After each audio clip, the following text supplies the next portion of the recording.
Ben, what's the Aztec Safety online e-learning website again? Yeah, that would be aztecsafety.com. Fire extinguisher and firefighting, we'll send that one to Paul. Ah, now here's a course I should probably take. Conflict resolution. Power line safety. Yeah, I thought it might help me with my line calls. Did you know this Aztec website has over 100 safety courses? Jeez. Aztec Safety online course. Ground disturbance. Could have used that a few seconds ago.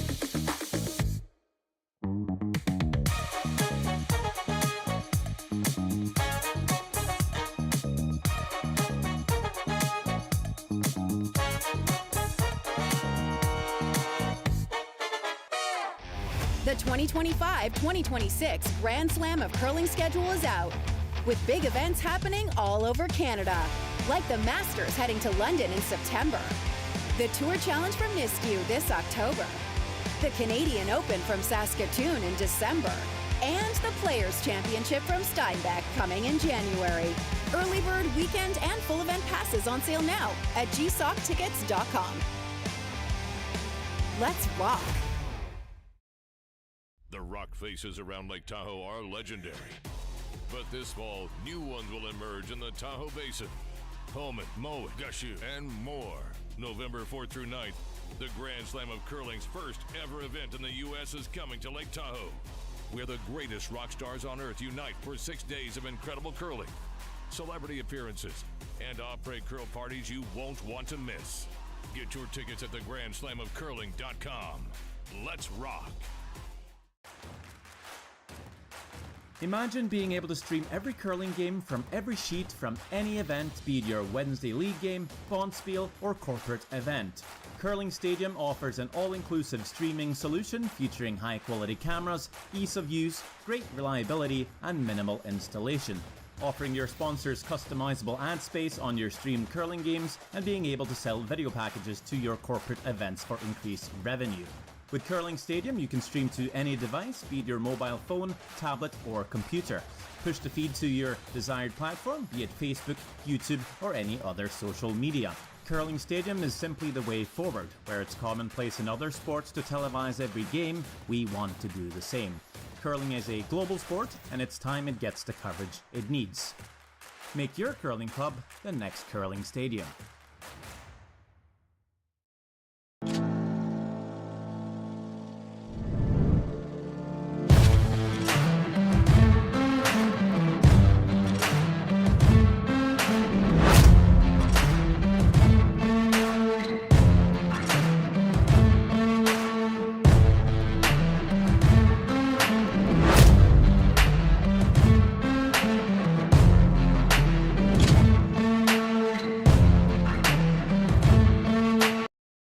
Welcome to therockshop.net, the official store for the Grand Slam of Curling.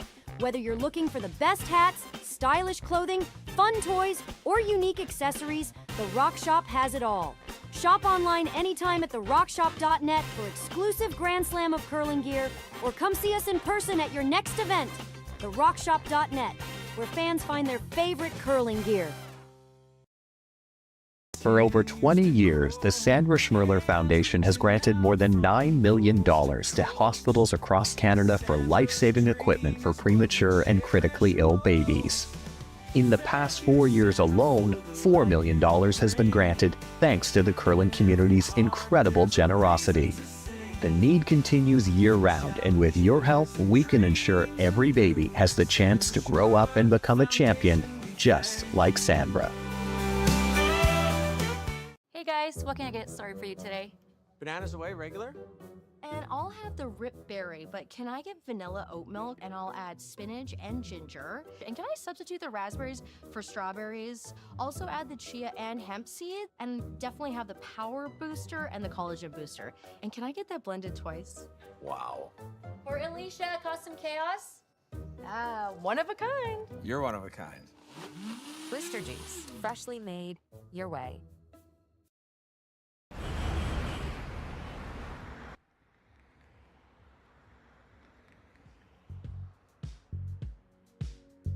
That's life. That's what all the people say.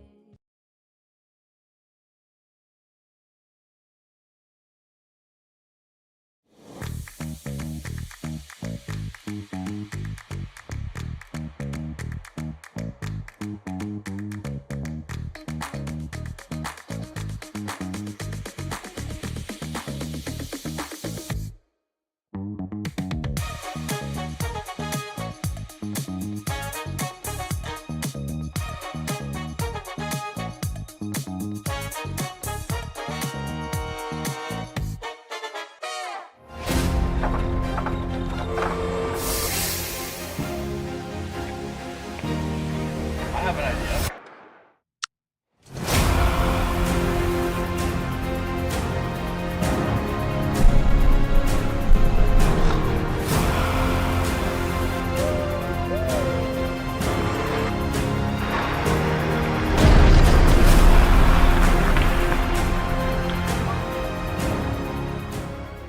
Hey Ben, what's the Aztec Safety online e-learning website again? Yeah, that would be aztecsafety.com. Fire extinguisher and firefighting, we'll send that one to Paul. Ah, now here's a course I should probably take. Conflict resolution. Power line safety. Yeah, I thought it might help me with my line calls. Did you know this Aztec website has over 100 safety courses? Jeez. Aztec Safety online course. Ground disturbance. Could have used that a few seconds ago.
Hey Ben, what's the Aztec Safety online e-learning website again? Yeah, that would be aztecsafety.com. Fire extinguisher and firefighting, we'll send that one to Paul. Ah, now here's a course I should probably take. Conflict resolution. Power line safety. Yeah, I thought it might help me with my line calls. Did you know this Aztec website has over 100 safety courses? Jeez. Aztec Safety online course. Ground disturbance. Could have used that a few seconds ago.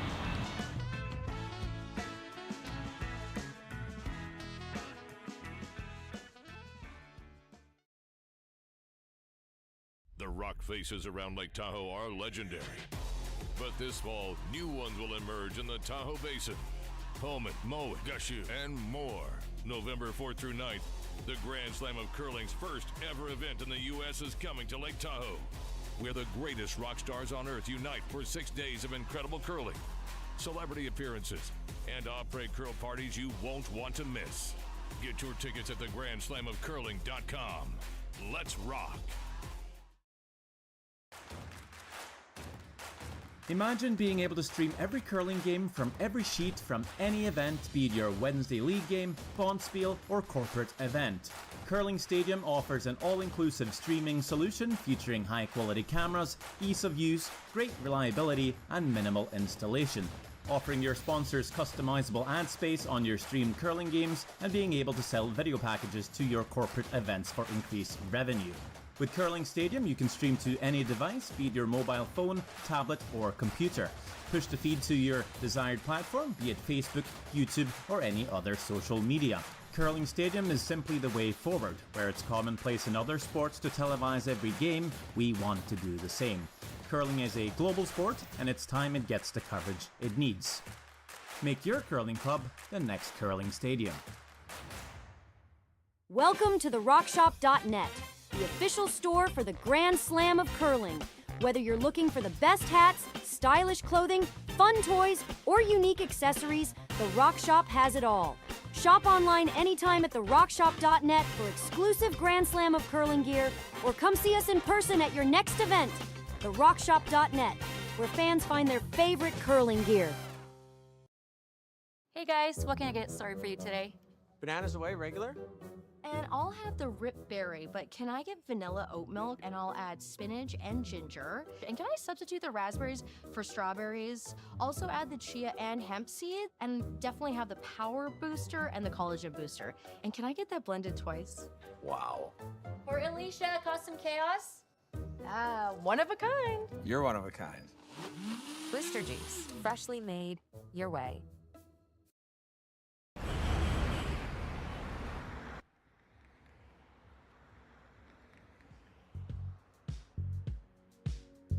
That's life. That's what all the people say.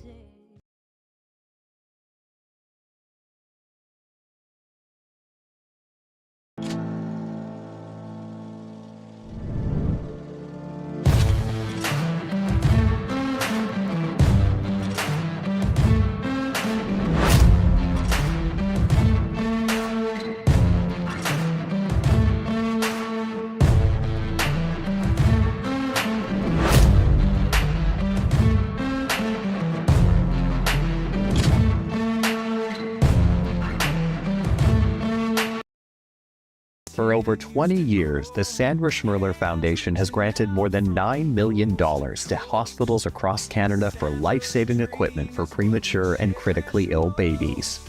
In the past 4 years alone, $4 million has been granted thanks to the curling community's incredible generosity. The need continues year-round, and with your help, we can ensure every baby has the chance to grow up and become a champion, just like Sandra.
Hey guys, what can I get started for you today?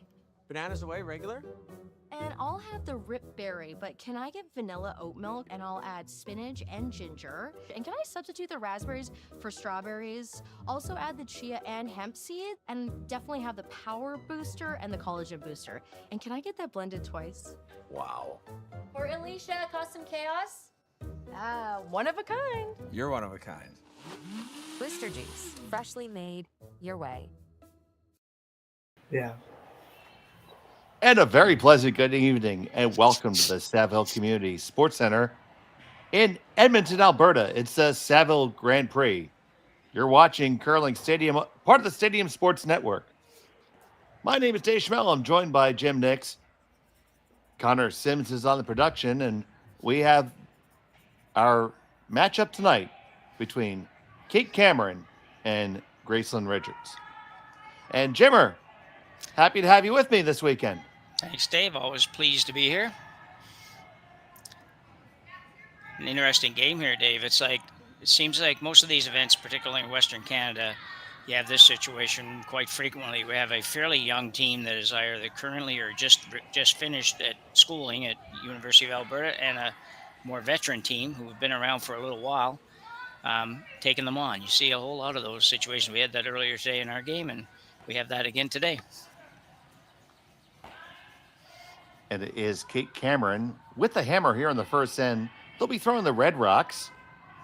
It is Gracelyn Richards with the yellow. And Mackenzie Elias has the stone on the way, and we have kicked off this action. And we're going to start with a draw right down to the top of the lid.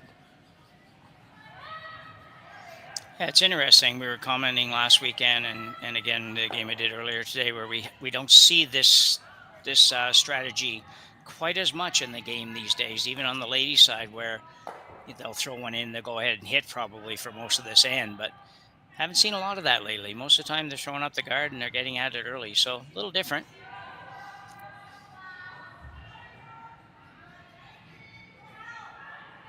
Here's Rachel Jakes, the sister of our colleague Ryan. Yeah, I saw Ryan's name, I think, somewhere today. I don't know where he's playing at. Maybe he's here, but he's definitely playing this weekend somewhere. Well, if he's playing here, he's made a radical, no a radical life choice. Yeah, which sorry would be about that. fine, and if that's a choice he made, we would fully support him. Yeah, I forgot there's no men's side on this one, yeah. Must be an Okotoks, if I said that right. Better you than me. At least you have your Canadian card to fall back on. Yeah.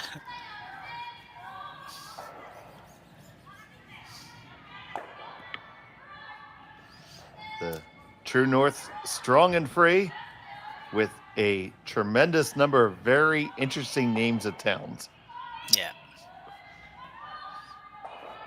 Going back oftentimes to the First Nation heritage.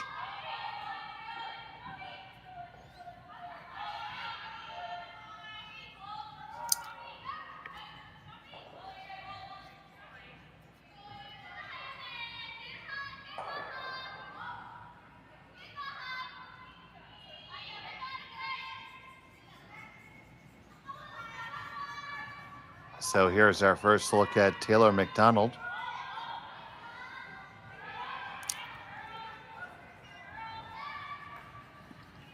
Wearing that very familiar big A, just like you said. Yeah, I think you flipped the seconds around there, Dave. That's Taylor. Oh, Sophia Rorchuk. My apologies. Yeah. Well, I was going to be right eventually. Here's our first look at Taylor McDonald. Yeah, these late draws start usually down where I am. These late draws tend to start at 11, 11:30, quarter, 12 at night. So I'm a little more awake at 10 o'clock my time. So otherwise you might have blew it right by me. Oh, I know you're never going to let me not pay for a mistake. Because pretty that's wide open affair here and in number one.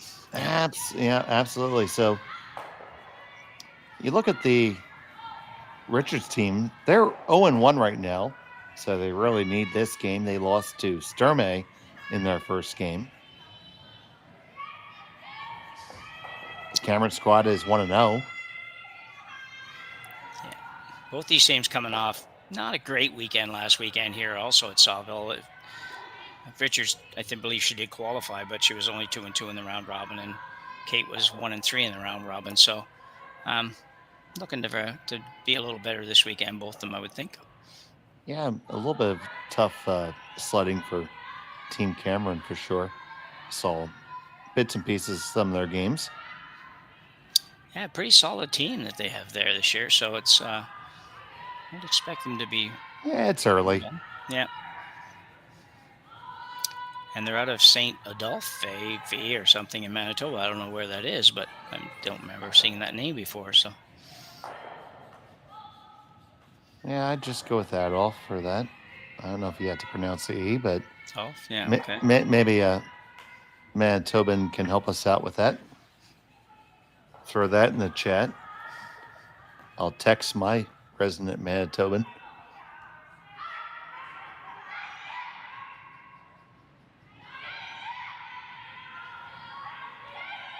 As we go up and down, big weekend of action.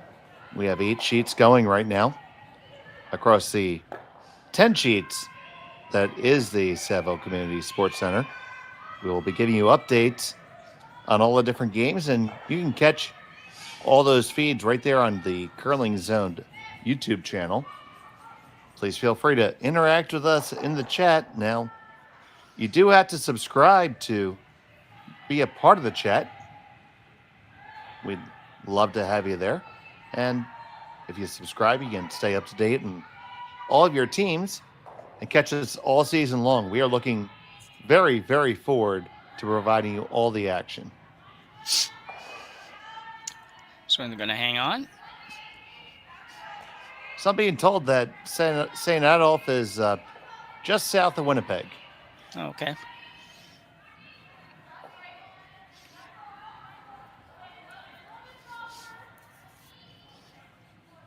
So just be not quite as cold. Close, but not quite.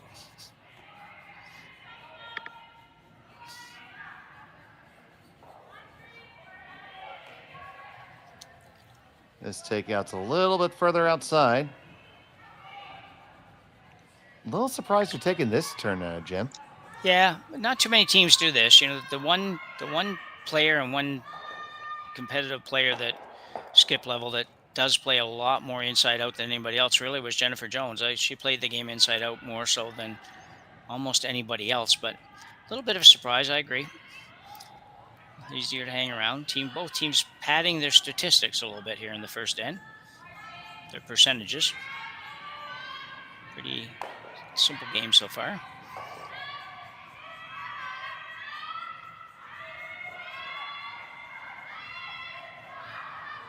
Well, no time clocks here, so they're not banking any time. No.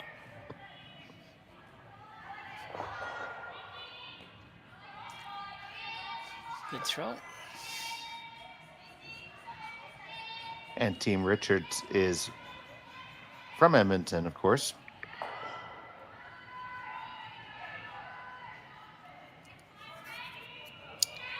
There are a number of very young teams that are very, very good these days on both the men's and women's sides. They are not far behind.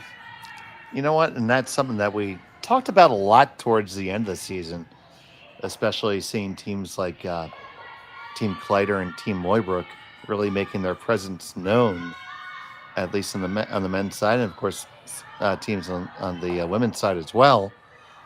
And you get the feeling there's just a bit of a generational shift that's really ready to happen soon. Yeah.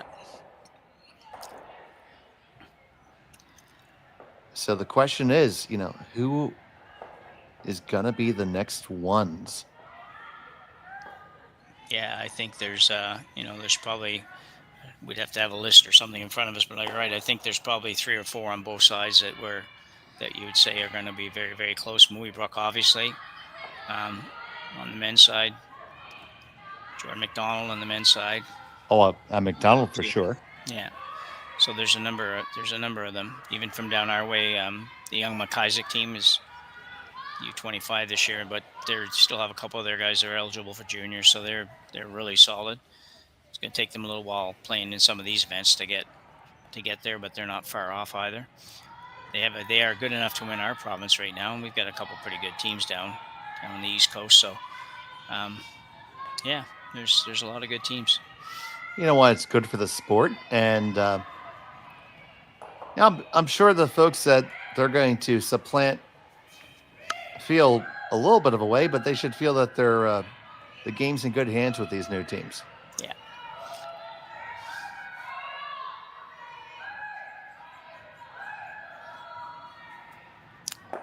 Gracelyn Richards with a chance to just kind of get not that I know they had practice, so they had lots of opportunity, but another little crack at find and draw weight here early in the game. Throwing one to the middle. That does have a slight option of going towards the wings out there in front of the red one. Maybe make the blank just a little bit tougher for Kate, but she's going to she doesn't figure that's a realistic opportunity to do much, so she's going to come to the button.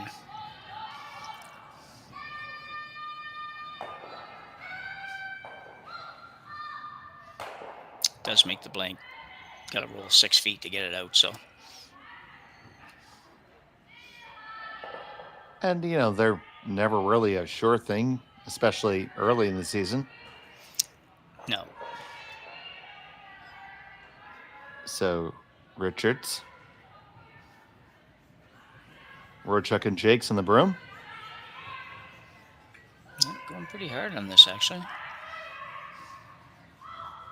Looks like they have a pretty good feel for it. Yep. Top 4. Yeah, nicely swept too. The inside sweeper stayed on it pretty much all the way down. And the cheerleader sweeper just kind of encouraged her along. It's my favorite kind of sweeping. Yeah, me too. So here comes Kate Cameron.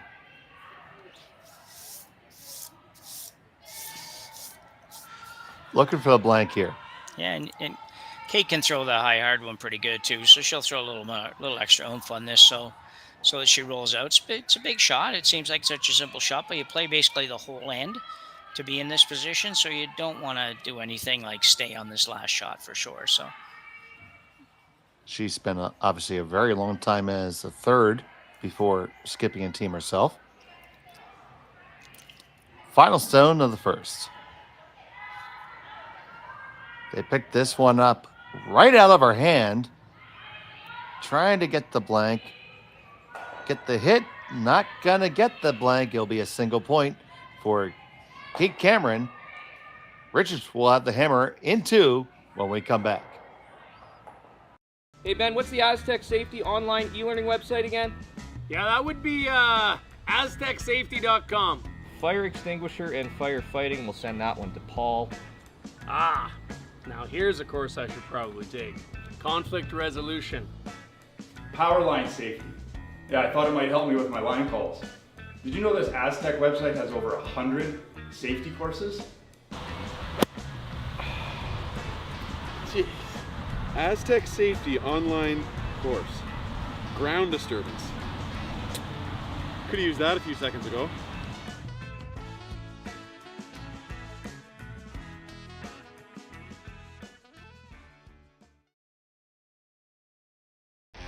The 2025-2026 Grand Slam of Curling schedule is out, with big events happening all over Canada, like the Masters heading to London in September, the Tour Challenge from Nisku this October, the Canadian Open from Saskatoon in December, and the Players' Championship from Steinbeck coming in January. Early bird weekend and full event passes on sale now at gsocktickets.com. Let's rock!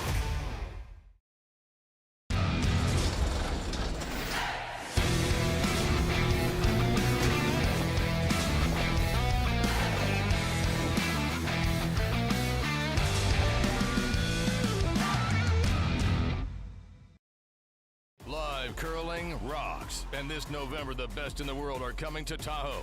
Get your seats now at gsoctickets.com. But hurry, early bird pricing ends soon. Welcome back here to the Saville Community Sports Center. It's a Saville Grand Prix. Happy to have you with us this evening. From wherever you are, welcome to Curling Stadium. Cameron with the missed blank attempt, end up with a single point, and now it's Gracelyn Richards with the hammer here in end number 2. They're throwing the yellow rocks.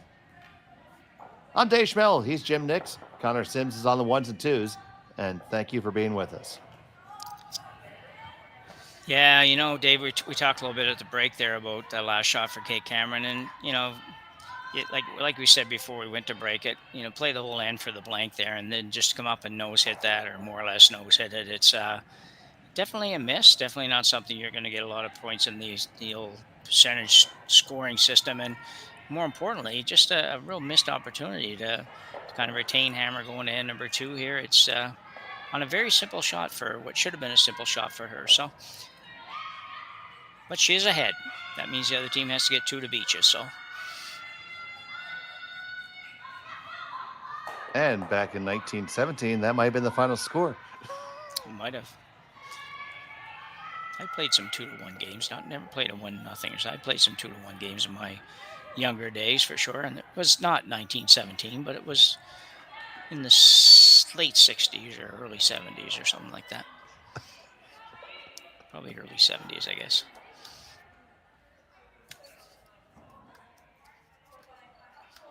So we have split centers here.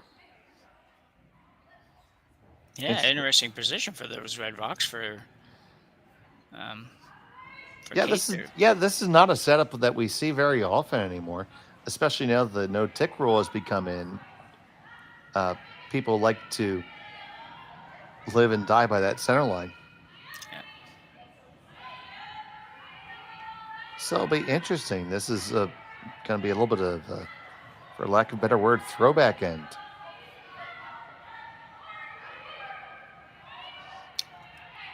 The benefit of this for Team Cameron, I would think, was, you have both of those stones tight and in a control position where any stone that Richard brings into the 4-foot area is certainly vulnerable.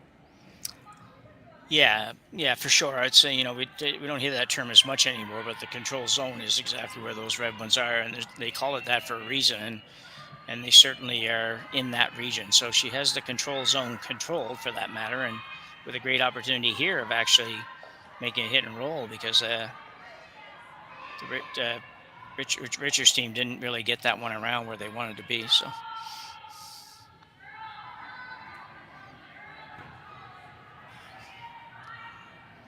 So here's McDonald working to knife this one over. They got the hit. They're going to just stay right there. Yeah, Richards gets that same opportunity. Difference is, obviously, as you pointed out, she's going to be rolling behind the opposition stones, and a fairly short run back for the Cameron team if that's what we end up with. Taylor McDonald's a good player. She's been around for a little while too. She's not old by any stretch, but she's been on some really good teams and really throws a rock nicely too. I think she played 3rd on this team last year, if I'm not mistaken. So.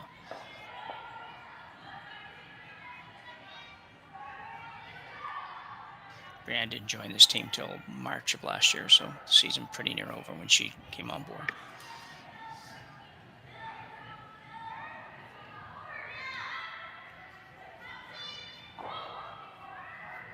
Looks like it's just hanging just a touch there. They're rolling all the way open.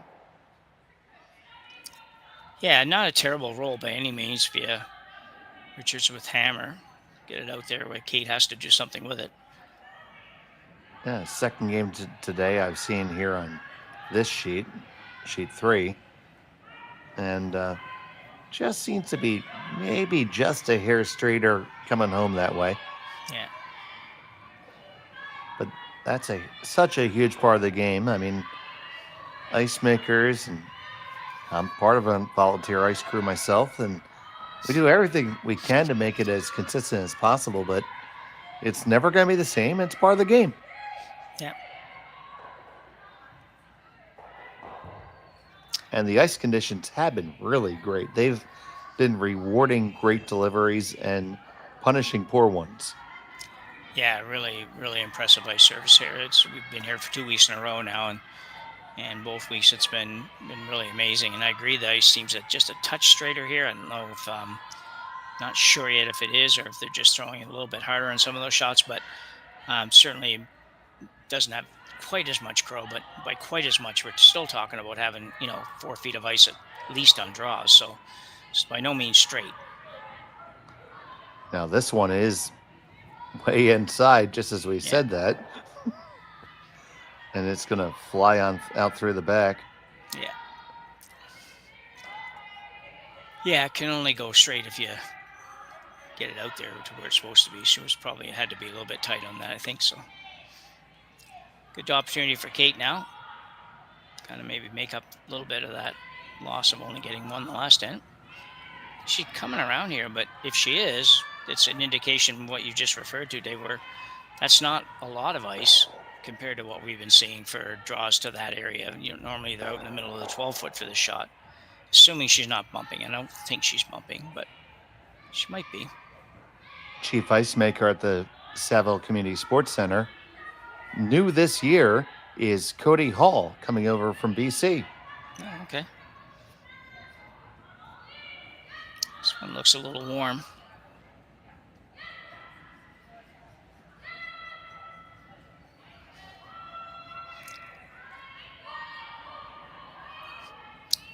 Yeah, not a good throw for Brianne.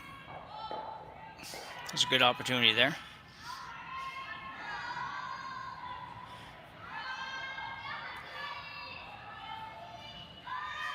So opportunity knocking again, but once again, it's you never feel comfortable with the underneath your opponent's stones like this. No. Gracelyn's taken a little tiny bit more ice than what Kate had, but that's understandable because she's coming around the opposition stone, so a little bit more fear of doing anything on that front one.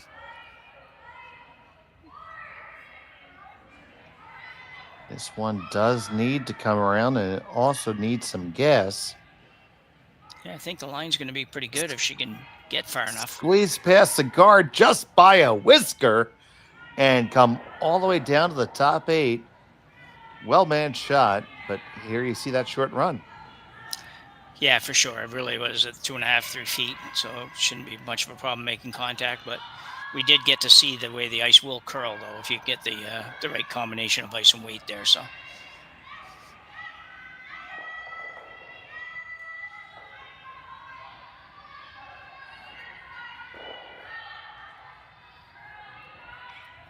trying to walk this one over just a hair. Should make contact. Oh, okay. Well, I didn't make a liar out of me. It made contact.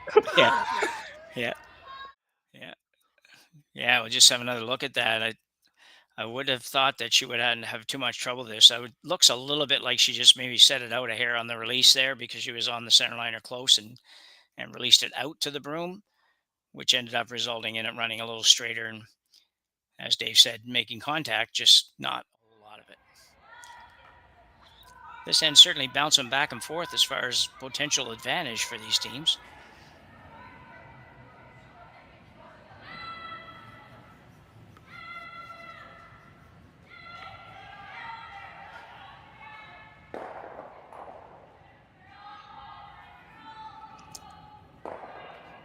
This one is obviously not heavy. Sweeper's going pretty hard on it.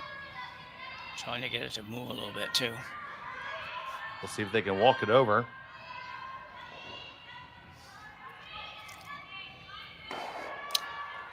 I think players today are, with so many of even curling club ice conditions being so much better than they used to be, and lots of curl, and it just seems like everybody kind of throws it out to the broom a little bit. Everybody kind of inside outs everything, and obviously not everybody, but a lot of people do. And if you have, like that one, if you have to go hard on it, then it just doesn't get a chance to move the way you think it would move because it runs so straight for the first probably third of the sheet, half of the sheet. So really interesting spot here for Kate Cameron. So you could You see a bit of that yellow rock. You could chase it for sure. Yeah.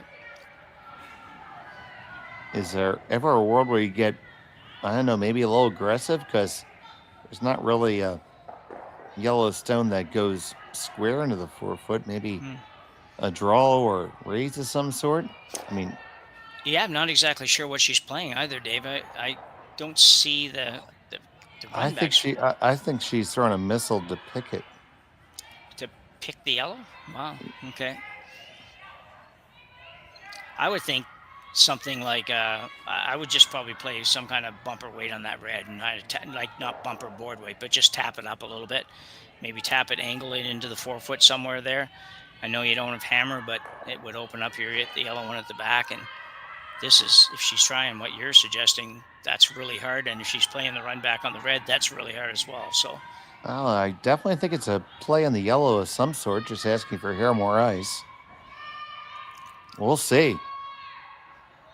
Kate Cameron with her first here in the second. Well, it's not a bullet. no. They picked this one up right away. Oh, this is going to... I feel like she was trying to run the red. It's not going to curl enough, I don't think. It holds there. Now it takes the other turn when it taps up. Gets a little redirect, and they sit shot rock underneath opponent's cover. Yeah, I think that was a great shot. You know, you stake them down. I think that's exactly what she was trying to do. I wondered at first if I thought maybe she might be a little heavier than that, and they just didn't let it curl quite enough, but it was perfect weight. So I think a great shot for Kate Cameron there.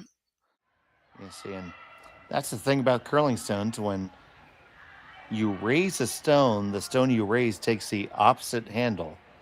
And in that little bit of 8 feet it had just enough to wick off the yellow to get that better roll. Yeah. So straight run back here, I think, for Gracelyn. Pretty well has to be, I think.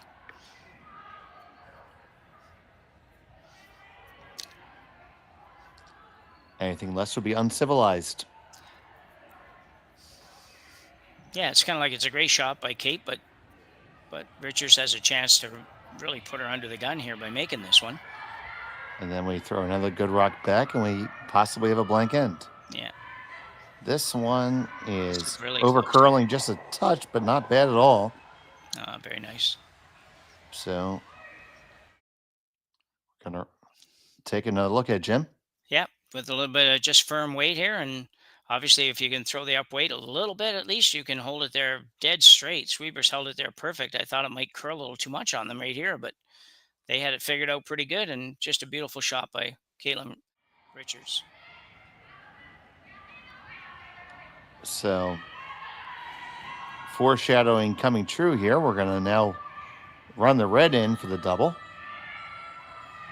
Yeah, a series of Kate makes this. We got a pretty nice little series of shots there. I know Connor and I had a game like this once last season where we just kept on saying, you know what? These guys are good. Yeah. Big shot here, though, Dave. Oh, you have to make this.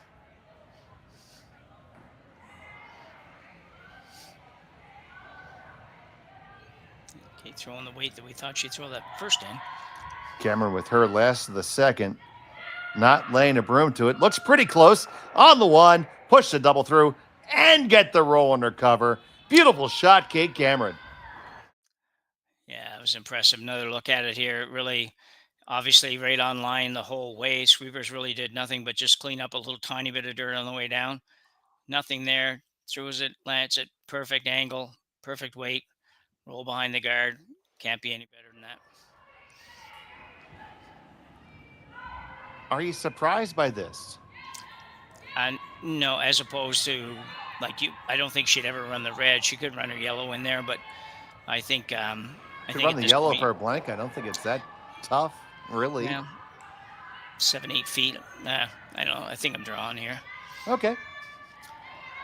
I mean, you can make a case for both of them all day and be correct most times. Final stone of the second. needs the 4-foot. Facing one.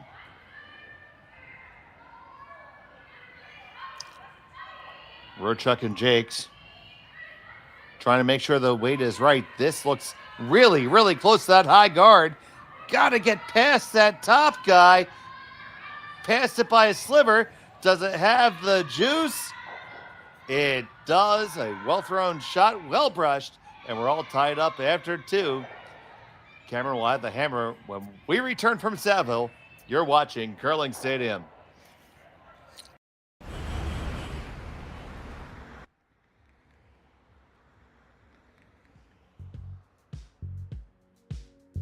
That's life. That's what all the people say.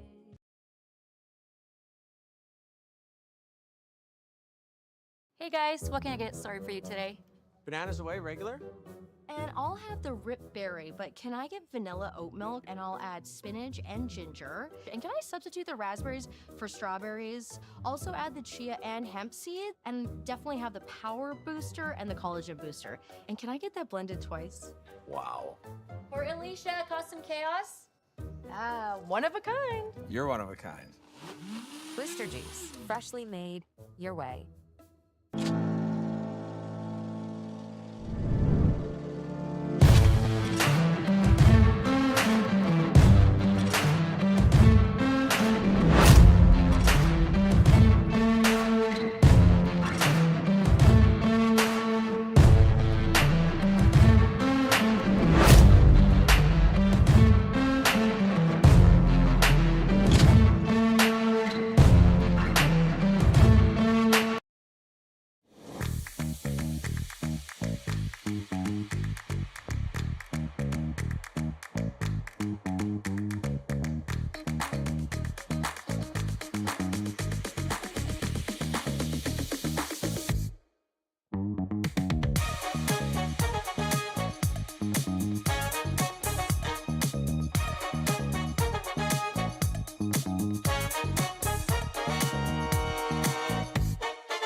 And welcome back to the Saville Community Sports Center. It's a Saville Grand Prix.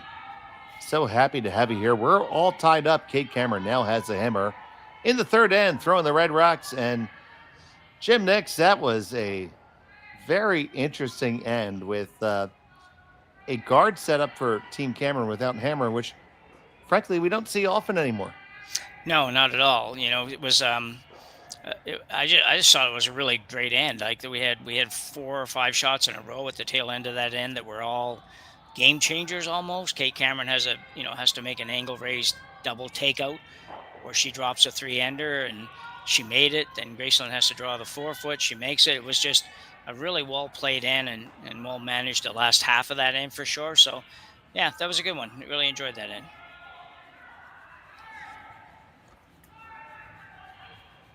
So coming back here, it is Richards with the tight guard.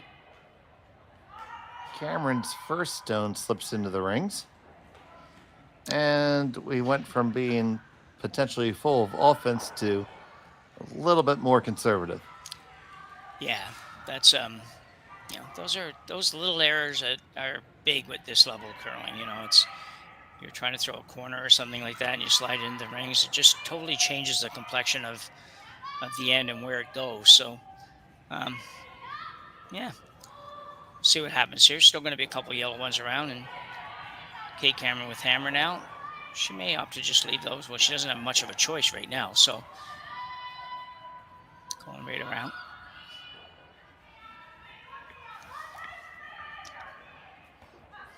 Yeah, sometimes, you know, it's very important to realize how important the front end is, and I know one of our big coaches here in the U.S. and at our club, Wayne Anderson, he always takes stock after second stones and says, you know, what team's a +1 here right now? And he's found that after second rocks, he can pretty much almost, with about 80-degree certainty, tell you who's going to score. Yeah. Yeah. Well, we have a violation of the no-tick rule here. Oh, that's my colleague Sean's favorite rule. Yeah, It's interesting because it really was it was a gentle one. It barely moved it too far, but it did move it too far. So the shooter comes off. If you're wondering, the shooter comes off there, and the rock that was moved goes back onto the center line in the same position it was. So nice little break for the Richards team for sure. Gives them an opportunity now to come right around those guards, staggered guards in the front. Perfect setup if you're Team Yellow right now, that's for sure. Right, and certainly it put Cameron on the defense. Probably see a high, hard one down the middle after this.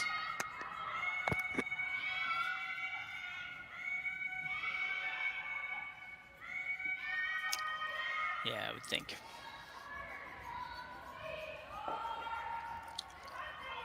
Don't know if this is getting by, Dave. Ooh, this is light and narrow. It does find its way onto the rings. And you see Cameron immediately looking at the double,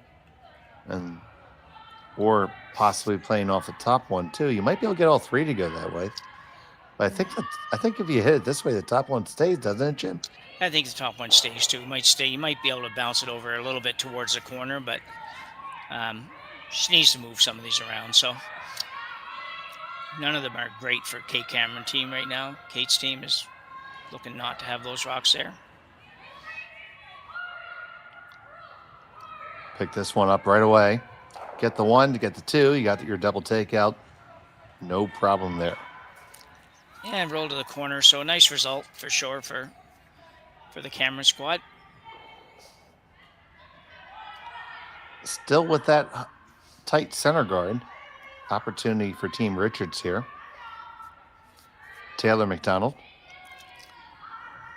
Yeah, it's interesting. You know, for years, if I was playing this shot, I'd probably be going in turn around that just so I don't show a corner and leave a chance to hit roll behind the corner. But I think the way the ice conditions are now and how much it curls, it's not really the case. I mean, you probably could curl this too far. You could throw the in turn around there and go a little bit too far and have the shot, the hit and roll behind the corner available. So, yeah, it's just a different.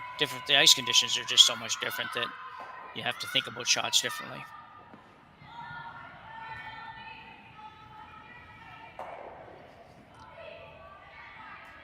This one is going to clear the guard and settle just the top of the 4 foot.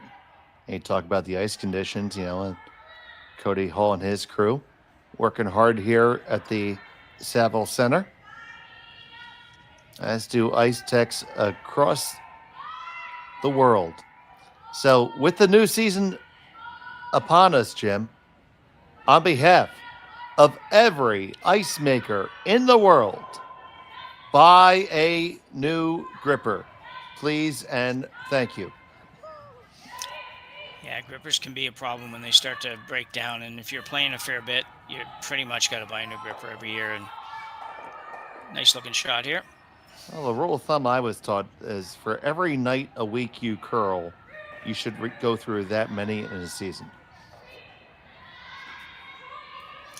Okay, yeah.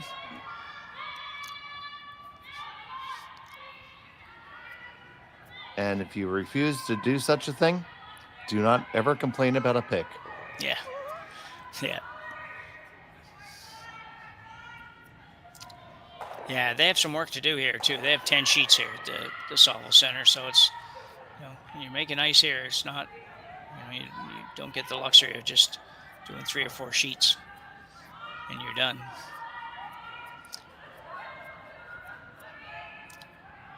This one's out there a bit. Definitely kind of set this out. One thing I talked about with our, let's see where this settles in, with our local purveyor of curling supplies is he would really like to see a new gripper built into every club's annual membership. Okay, yeah. And it's just issued. Yeah. Period. Yeah, that's very interesting, actually. I don't know I'm trying to think of my club, whether or not that would fly, but it's just something people have to adjust to. That's kind of interesting. I don't know.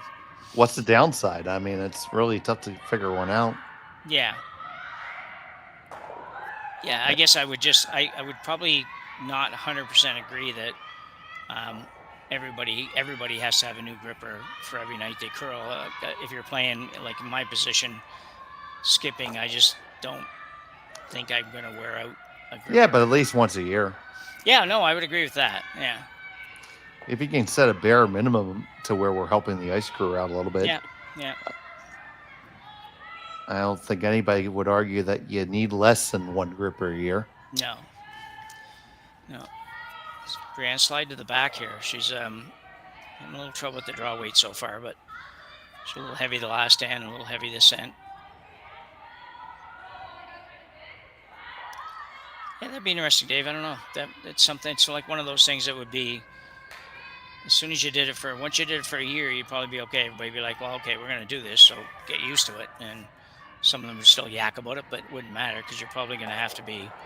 You're going to have to probably recoup a little bit of that with the dues anyway. So maybe you bite half the cost and add the half the cost to the membership or something. I don't know.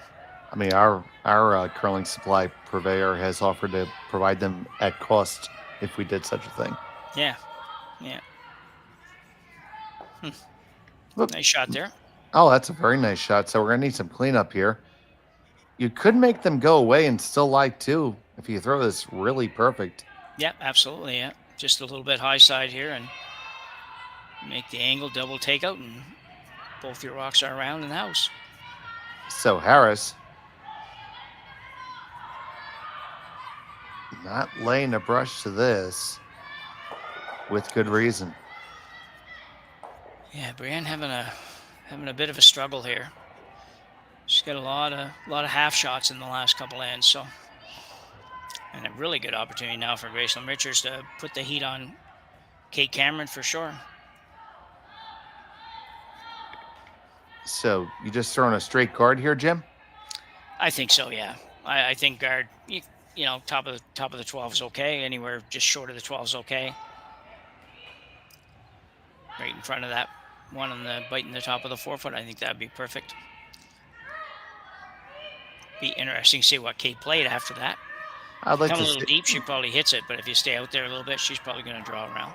Yeah, I know with the type of weight she's capable of, I'd hate to give her any type of runway for that. I want to make it a little bit tougher. But we'll see. Yep. Gracelyn Richards. Edmonton, Alberta. U of A. Her first of the third.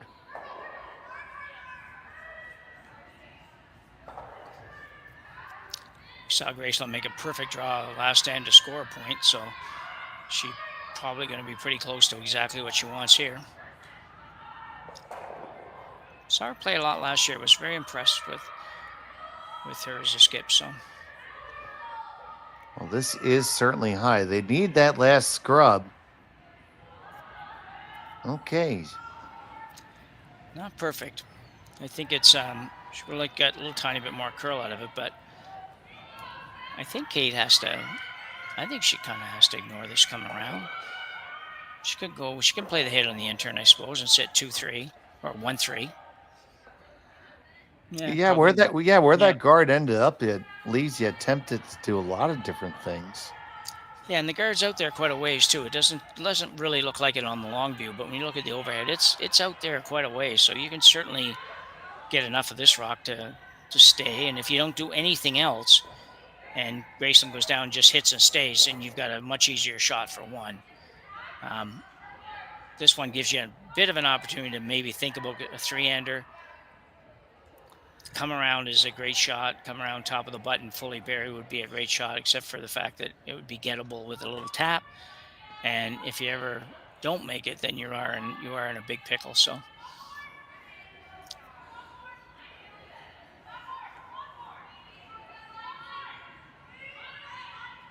So here's Cameron.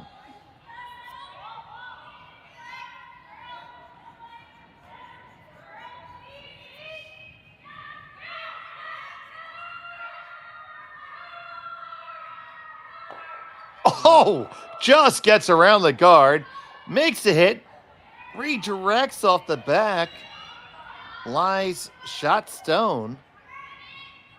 After all that, I can have another look at this. This is really, really close to the guard. I'm just a bit surprised. We can't hear her, so just sneaks it by.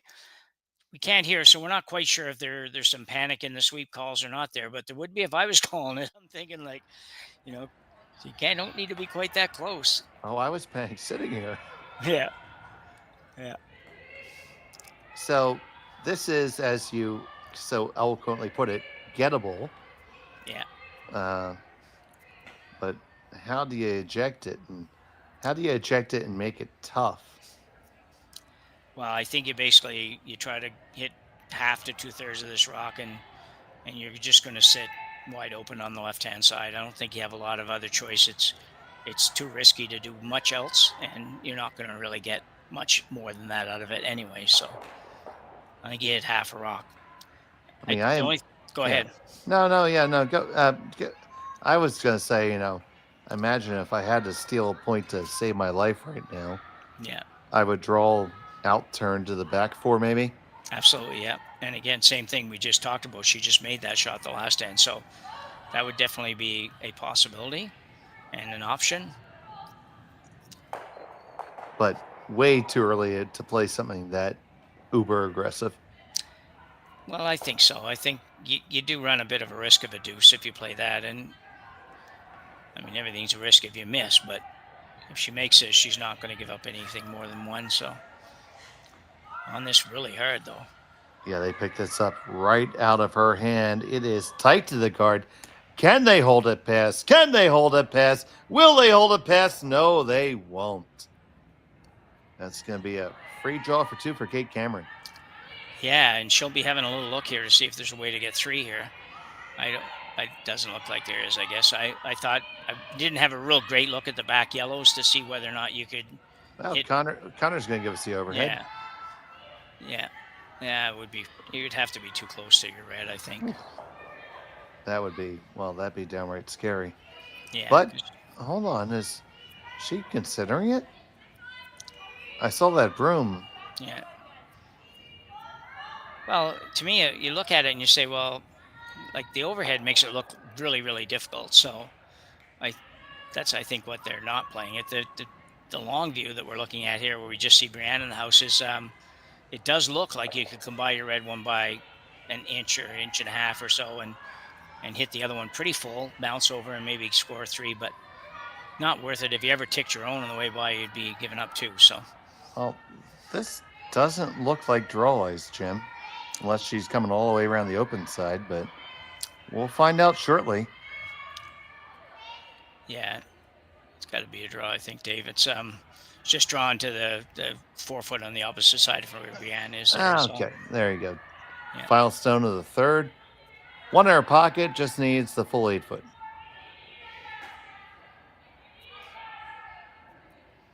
This looks a little tiny bit warm. Might want to touch your own here on the way by. Oh, you never got it? Had to be on that early. It's going to slide on by. It'll only be a single point for Kate Cameron. She has a 2-1 lead. Richards has a hammer in 4 when we come back from Saville after this. Imagine being able to stream every curling game from every sheet from any event, be it your Wednesday league game, bonspiel, or corporate event. Curling Stadium offers an all-inclusive streaming solution featuring high-quality cameras, ease of use, great reliability, and minimal installation. Offering your sponsors customizable ad space on your streamed curling games and being able to sell video packages to your corporate events for increased revenue. With Curling Stadium, you can stream to any device, be it your mobile phone, tablet, or computer. Push the feed to your desired platform, be it Facebook, YouTube, or any other social media. Curling Stadium is simply the way forward. Where it's commonplace in other sports to televise every game, we want to do the same. Curling is a global sport, and it's time it gets the coverage it needs. Make your curling club the next Curling Stadium. The rock faces around Lake Tahoe are legendary. But this fall, new ones will emerge in the Tahoe Basin. Pullman, Moe, Gushu, and more. November 4th through 9th, the Grand Slam of Curling's first ever event in the U.S. is coming to Lake Tahoe, where the greatest rock stars on earth unite for 6 days of incredible curling, celebrity appearances, and après curl parties you won't want to miss. Get your tickets at theGrandSlamOfCurling.com. Let's rock. And welcome back to the fourth end of play here. And unfortunate miss there for Kate Cameron there in the third there, Jim. Yeah, a shot that went wrong all the way around, in my opinion, Dave. I think she obviously threw it heavier than she needed to throw it. It was really just a straight draw. She didn't need to split her own or anything to score two. So it was really just playing a draw to basically T-line and threw one that just slid through the house. So definitely heavy. But, and again, this is probably early season and kind of a new team and everything else that goes with that. A shot that could have been saved with a little bit of communication. If everybody talks about that and they just make contact with half of that shot rock, I'm pretty near positive that both those rocks stay easily and she gets her too. But, because they did think about a tiny bit at the end there where they kind of got on it, but it was too late. And it was, the sweepers let her know you got to have some contact or it's through the house. Then you just play for the contact. It's not that difficult. And unfortunately, they just didn't do that. But again, cut a little slack because it is a new combination and it's early in the year. But they'll have to fix that up. They kind of clean that up. You can't have that happen at this level. So, yeah, and that's certainly chemistry that hopefully, well, if you're going to make it, has to come. Just call it what it is. Yeah. But I have every faith that they will. They're all good players. Just had to get the flow for each other just a touch. Yeah, exactly. Yeah.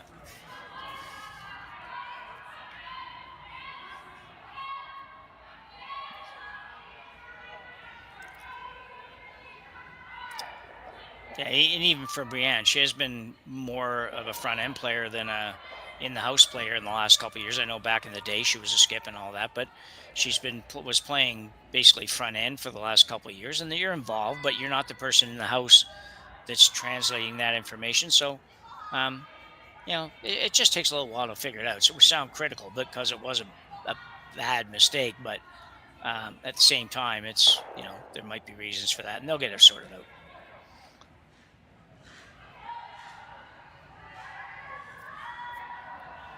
Skips have been very good for the last couple ends, but both of them threw not good shots with their last ones in this end. So neither one of them will be happy with their last throws for sure. Absolutely. For as well as the second end was played, well, the third, let's just move past that. Yeah. So Mitchell, not a bad little setup here right now. There's a center guard, but she's got a couple in, and center guard's really long. Yeah, with hammer and a very difficult stagger. So Cameron just going to play the open one here in the fourth end. This is Taylor McDonald. Any relation to Jake, Jim? I have no idea. Or maybe Connor can chime in if he knows that answer.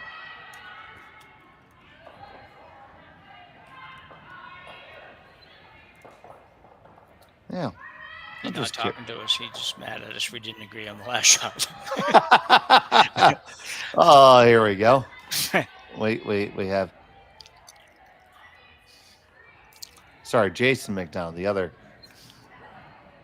The McDonald that starts with a J. I'm sorry, I got the name wrong. Jordan McDonald, yeah. Jordan McDonald, that one. Yes. I just call him J-Mac. J-Mac, yeah. That probably does. Some other people call him that. Anyway, same answer, though. I have no idea. Yeah. According to his teammates, he does. They do. Yeah. So.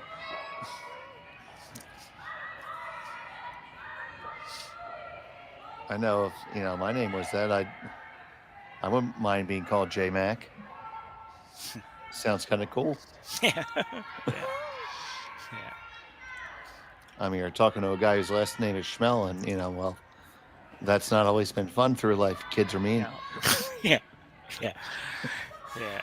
I could see how that could be a problem. Yep. What's that smell? Get the smell out of here. Yeah. Who the smell do you think you are? So when somebody says you stink, is that a compliment or is that an insult? Oh, boy. Okay, back to the end. But you're still in pretty good shape here.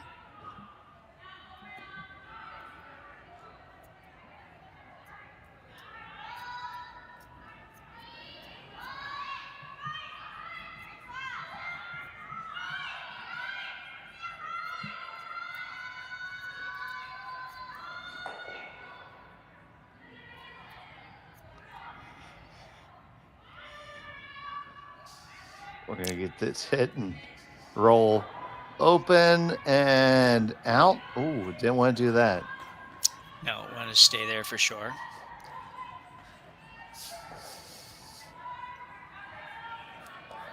So, okay, going to go to a little more offense here.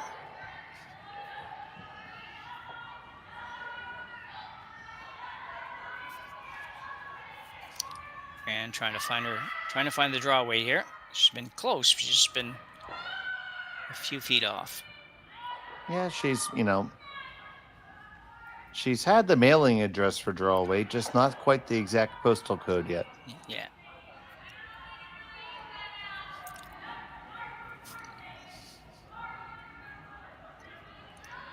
This one's probably going to reach the sender pretty well there, Jim. Yeah. Yeah, it's much better effort. There you go, Brienne.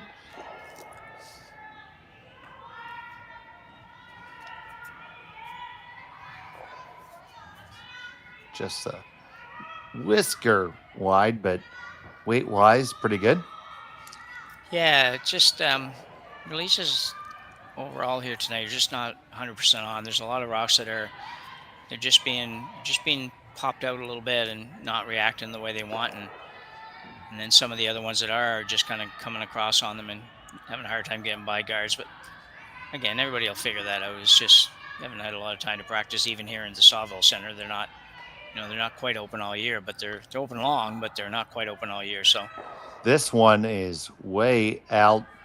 It's all the way in BC. Yeah, that's not a good throw. Did not make it back. Cameron now in a great position with only 3 rocks each to come. Could come right around here. Some teams might come right around this, but they're going to have a little chat about it.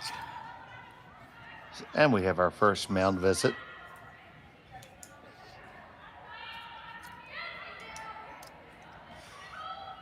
If you were with us last week, if you know, you know. Yeah. Yeah, we talked about that this morning.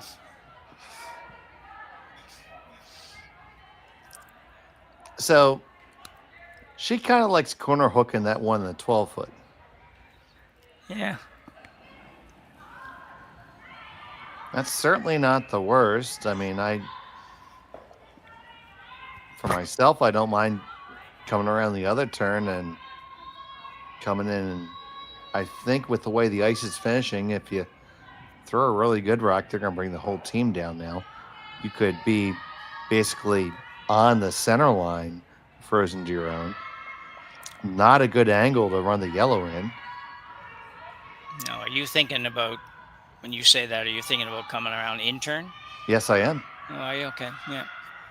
I think it's possible. I mean, I'm sure it's surely not easy.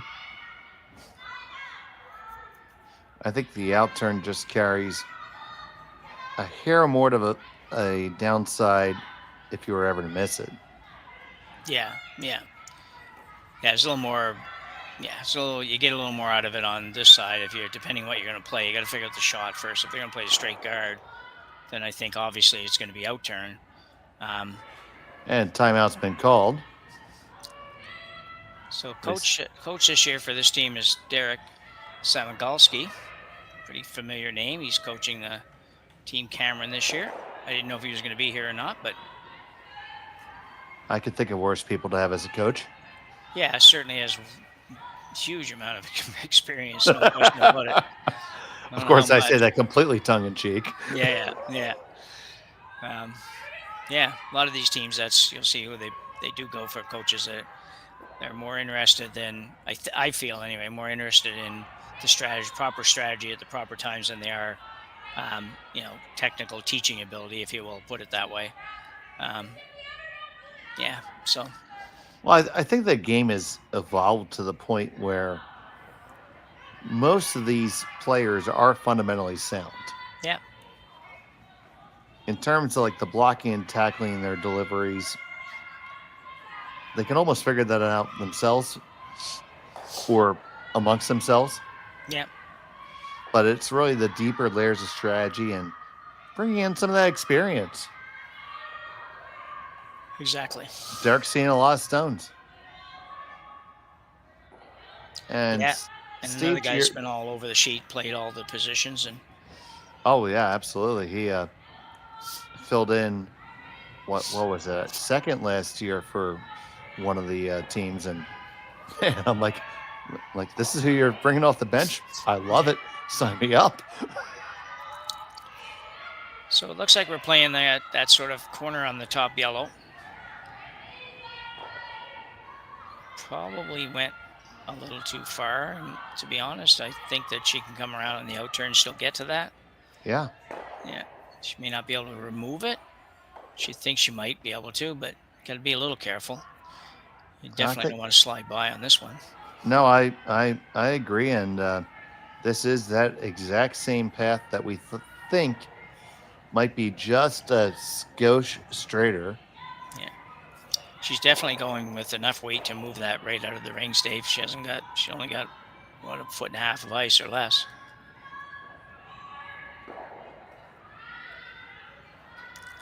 I feel like she could get away with a couple more inches and make this shot. But after watching the last one, she might be a little nervous about that too. So you can see how she does. She does tend to slide center and slide and throw out to the broom. It's interesting. Looks pretty good though. Looks pretty darn close past the guard without a problem. It's going to be a great shot. Didn't quite get it far enough, but very, very nice shot just the same. And to our friend in the chat, Steve, we have no time clocks. It's just the timeouts are limited. Now, last week, the teams were able to call 2 timeouts. Not 1,000% sure on the rule this week. I'm not either. It's I don't know how much it even matters, to be honest, because last week when we did a couple of those games, the teams don't bring that up. No. I was just gonna say they would talk about it for 4 or 5 minutes and then call the timeout. So sometimes we'd be better off of them just having multiple timeouts and get at it right away. Just say, well, you can have 2 timeouts or 4 timeouts as long as you call them within 10 seconds after the rock stops or something. I don't know. It makes the process go faster, I think, sometimes. So. You know, as much as I didn't want the pitch clock in Major League Baseball, yeah, I like it now. Yeah, and I think you're not alone. I think a lot of people feel the same way. I didn't know how well it would work. I still don't quite understand exactly how it works and works so efficiently. So, I don't know what the sounds are when you get them. So that brings up something else I'll ask you about in a minute here. We discussed in our morning game. Well, you discussed it with somebody else. You didn't talk about it with me. No, I know. You weren't there. That's why I'm going to talk to you about it. All right, sounds fun. So that one is a little tap back. It is still Team Richards line 1. And, well, before we talk about whatever is a pressing issue, which is burning at your soul. Oh, no, we can do it. We can do it at the start of the next stand, actually. Yeah. This is more interesting right now. Yeah, tough situation here for Gracelyn Richards. How do you get your second shot in here and at the same time not leave yourself vulnerable to Kate just moving that rock up 6 inches and not ever being able to get it out? Do you throw maybe? Do you try to throw back 8 maybe and just? I mean, because the guard is a long way out. It is. From the long shot, it looks like it's close, but it's not close. Yeah. Well, we just saw her basically come around that guard and tap the rock to the back of the house. It didn't finish radically after it got by, but I think you can probably get there, Dave, to your point. I think you can do that. The other thing is, and she's looking at now, is do we go in turn right around to the top of the button, say, I'd be sitting 2, and that's good. It just scares me leaving that red one there. So she may decide to just guard this up, to be honest, and see if she can figure out how to get 2 on the next shot. Do you ever play the in turn around the high one onto the yellow in the 12-foot into the red? Yeah, interesting. I think it's one you talk about and say, well, that'd be kind of neat and good shot, but nobody ever plays. I just think it opens things up, maybe not quite the way you want, and if you don't make it perfect, I don't see that you're going to get what it's going to do for you. You're thinking about throwing enough weight to go yellow, red, and move the red? You must be. Yeah, I was thinking maybe back 12-ish. Yeah. It'd be interesting. I don't know. I don't see anybody playing that shot, but I can't give you a real reason why, other than I just think you leave yourself too vulnerable unless you make it. And it's not an easy one to make. So this looks like a guard attempt of some sort. Well, from where I live in the Northeast, we have lots of diners. And if you ever been to a good New Jersey Greek diner, the menus are about 12 pages long. So I just want to make sure that you can read the whole menu. Yeah. Okay. Well, that's certainly a guard. That's way out there, guard. I don't know what that did for you. I don't know really what it guarded. Yeah, it's kind of baffling to me. I don't see that it guarded anything. And I love what Kate Cameron just referred to, but now they're going to the other side. I don't see this shot either. I think the outturn little tiny tap on that red is set up almost as good as you could get, isn't it? That seems like the shot all day. I mean, yeah. I know this is obviously makeable as well. You can put this right on the button, and take away the end. But I just feel like the other side is that outturn tap to me is just agree difficulty-wise way easier.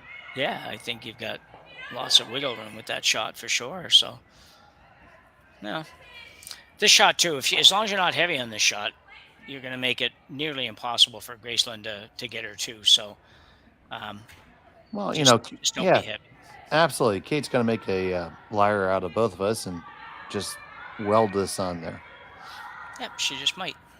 Her final of the 4th.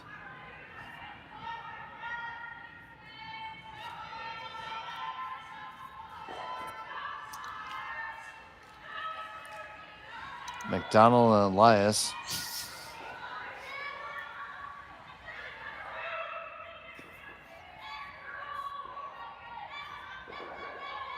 Just a skosh heavy, Jim. Yeah. Oh no. Well, it's not where you want to be, and you actually helped out the other squad a little bit. I mean, it's backing, but it's barely backing, because if she's very heavy at all, she'll go past it. But at the same time, you got to be, that the right way to miss that shot is definitely short. Pro side, if they say, or however they want to phrase it, it always kind of baffled me a little bit, because we try to teach people not to think of the negatives, and at the same time we're saying, well, where's your tolerances? Well, the tolerances are kind of like if you miss your shot. You're preaching to the choir here, Reverend Nix. Yeah. I have members of my club that will give their front end 5 different options, like you say. So you're just telling me that you're gonna miss. Yeah. Yeah. So with one in her pocket, Gracelyn Richards, final stone of the 4th. Gonna try to thank Santa Claus here. Has to take advantage of this opportunity.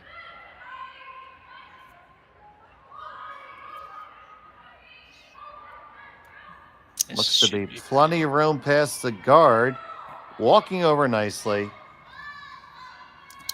Really nice throw. And there, no problem for her deuce. And she has a 3-2 lead after 4. We'll be back from Saville after this.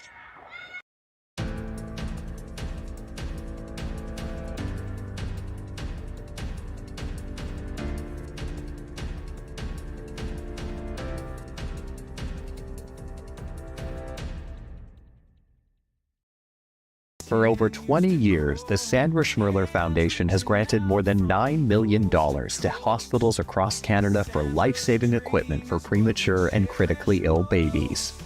In the past 4 years alone, $4 million has been granted thanks to the curling community's incredible generosity. The need continues year-round, and with your help, we can ensure every baby has the chance to grow up and become a champion, just like Sandra.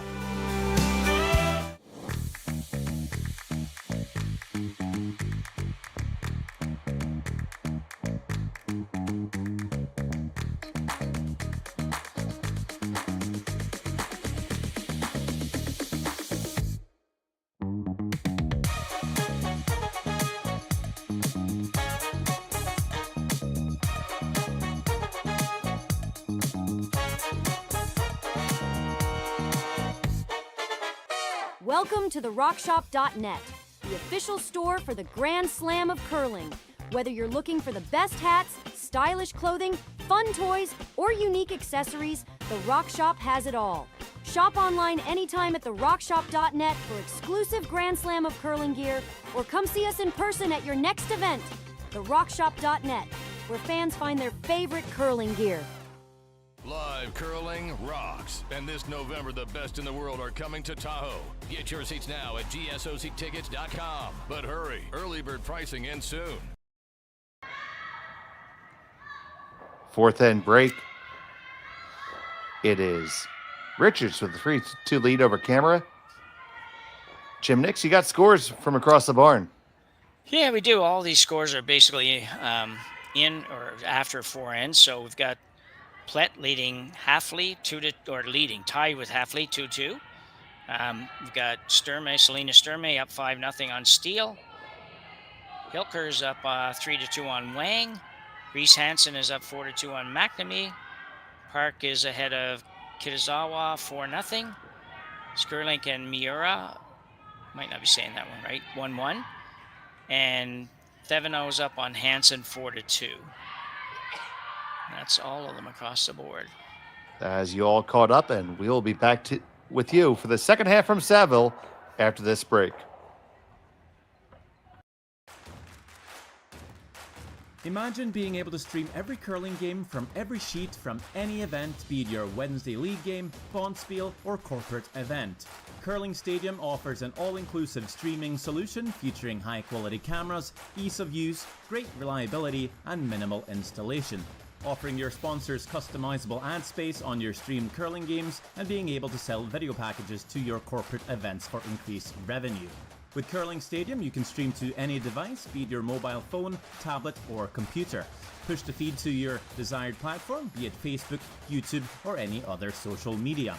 Curling Stadium is simply the way forward. Where it's commonplace in other sports to televise every game, we want to do the same. Curling is a global sport, and it's time it gets the coverage it needs. Make your curling club the next Curling Stadium. The rock faces around Lake Tahoe are legendary. But this fall, new ones will emerge in the Tahoe Basin. Homan, Mowat, Gushu, and more. November 4th through 9th, the Grand Slam of Curling's first ever event in the U.S. is coming to Lake Tahoe, where the greatest rock stars on earth unite for 6 days of incredible curling, celebrity appearances, and après curl parties you won't want to miss. Get your tickets at theGrandSlamOfCurling.com. Let's rock. Look live. Yeah. And here we are back here. Fifth end. Kate Cameron with the hammer, trailing by 1 stone. Dave Schmel, Jim Nix, Connor Sims on the production. Happy to have you here from the Saville Community Sports Center. It's the Saville Grand Prix here on Curling Stadium. And we were talking some in the break about, and the chat's been talking about pitch clocks, and you talk about that timing, and you had a conversation with our colleague Rory earlier today. Yeah, we were just discussing the communication options available. You think about sports now today, and you think about football, and quarterbacks and whatnot having headsets in their helmets to communicate with the coaches. You look at baseball now with the pitch clock, and you've got the pitcher, catcher, and 1 or 2 other players, or 2 or 3 other players that have have that information transferred to them as for what the shot is, what the throw is going to be, what the pitch is going to be, all of that sort of thing. Do we, and if so, when do we expect to see similar type technologies perhaps in curling? Don't have an answer, but I wouldn't be a bit surprised to see that be a topic of conversation as we move forward in the next couple of years, to be honest. And absolutely, I agree. I'm certainly not accusing this game of being played at a poor pace. I think it's perfectly comfortable and reasonable, but we've all seen games which just seem to drag on forever. Yeah. I mean, so you see Jerry Gertz, our executive producer, throwing in there saying that they've relaxed, the WCF has relaxed rules at the international level to allow teams to communicate with the coaches during the game. Okay. When it's a non-throwing team. So it's gonna be interesting. And we'd love to see your opinions, because let's be honest, Friday night in September, you guys are curling fans. If you hear my voice right this moment, you are decidedly a curling fan. So I'd love to hear your opinion, and so would we. And you know what? There's other folks who are watching this who every once in a while get to have a say about how these things go. So make your feelings known. Yeah, I think it's a very worthy conversation. That's very interesting what Jerry's got posted here too. I didn't realize that was coming and that was going to be something that was going to be there, and it will certainly be interesting to see how that goes. It has to speed up some of the conversations that take place during a curling game for sure. I see Steve Manfred says, I'd love to see the players given mics and earpieces so they can all talk throughout without shouting, as long as the broadcasters can still eavesdrop. See that, Steve? I will say that being on this end, that's dangerous, because we hear them even when you go to break, and sometimes you don't want us to know what they said. Yeah. If I repeated some of those things that happened during the breaks, that would be, well, interesting. Yeah, it is nice to be able to have and hear that communication, though, in events that are mic'd and where the players are mic'd and stuff. And that's a lot. I'm sure that's a big investment and difficult to pull off it in our broadcast, but it is a nice feature when events have that. You're able to hear that. So yeah, you see Megan Edwards chiming in there, our #1 super fan of Curling Zone. Said she watched an event years ago where they muted the team discussion. I know I was working with our colleagues in Europe at the World Juniors, and well, my biggest job while I was running audio was to make sure I prevented language that was not safe for family television from getting on the air. Yeah. I guess that is kind of the concern for sure. Or one of the concerns, I guess. So Richards at last end did pick up a 2. We were just kind of chatted our way through the first 5-6 shots here, but not very much happening anyway.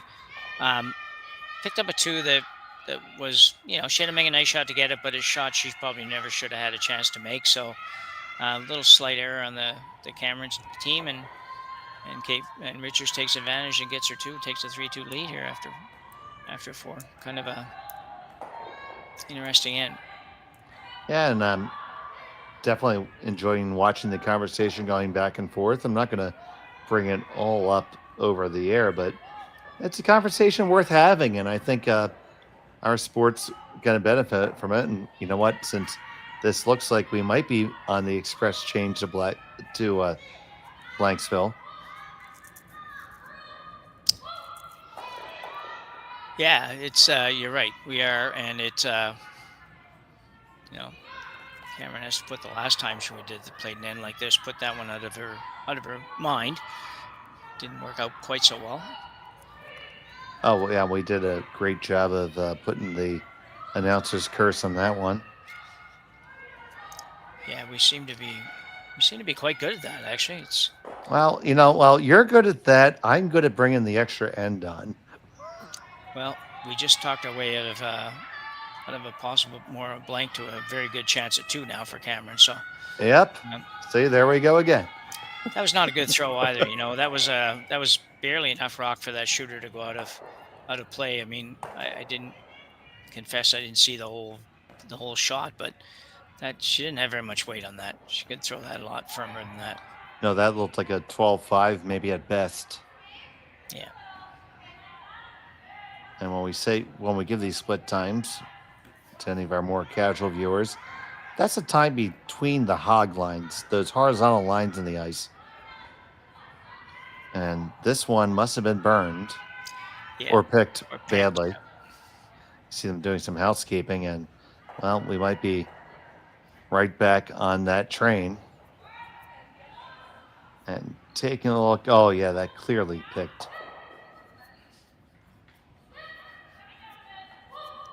So a chance to redeem herself a little bit. Third stone for Gracelyn Richards. I'd expect this one to have just a little bit more weight. Yeah. There you go. In fact, they're even saying it's a little bit hotter than it was called for.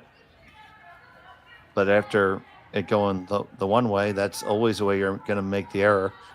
Yeah. No mistake about that one. No, much more solid for sure.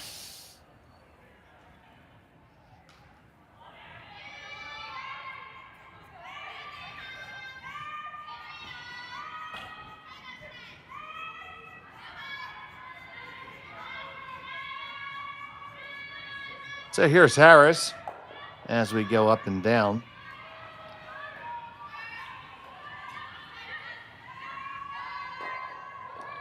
Ultimately, curling, like every sport, has things that you want to get better, make it a better fan experience. Because, frankly, that's what pays the bills. Call it what it is. Yeah. And it keeps the interest of even players. I know at my club, if a game starts dragging on, people are looking for looking to see how long it is before they get themselves a cocktail. Yeah.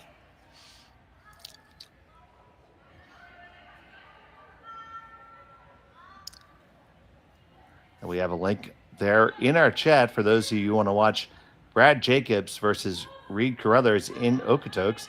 That game is now underway. That link is in the chat on the YouTube Curling Zone. But yes, please stay here with us. We like company. That's right.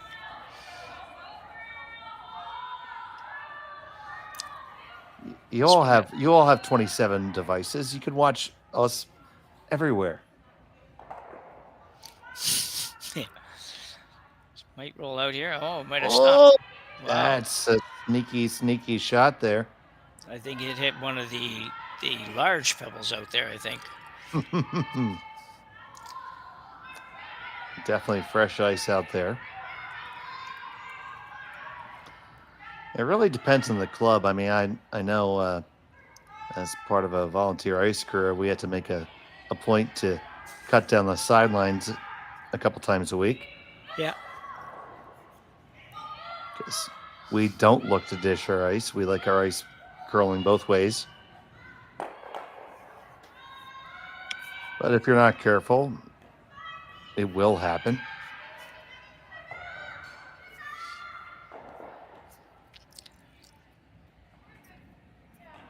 So here's Kate Cameron. See the straw broom there. In the tuck delivery. A la Jennifer Jones, inside out.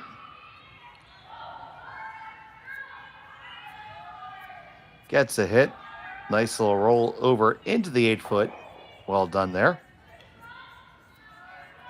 Yeah, I think when you get out that far, Dave, I'm sure that wouldn't be the case here, but I know certainly I've played in curling clubs over the years that when you're not out there very often, and there are some clubs that outside, that once you start getting in full 12 or even a little bit beyond that, it's very difficult to predict what the stone is going to do out there. Sometimes it'll, just drift back on you, and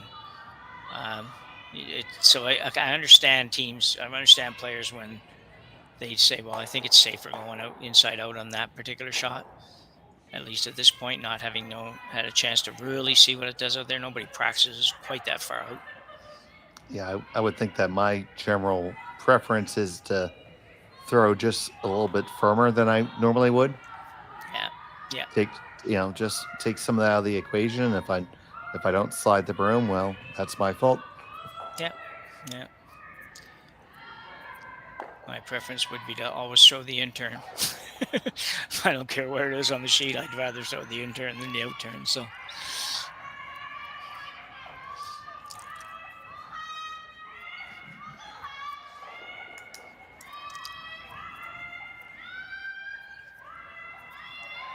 Cameron, now with a chance to get that blank.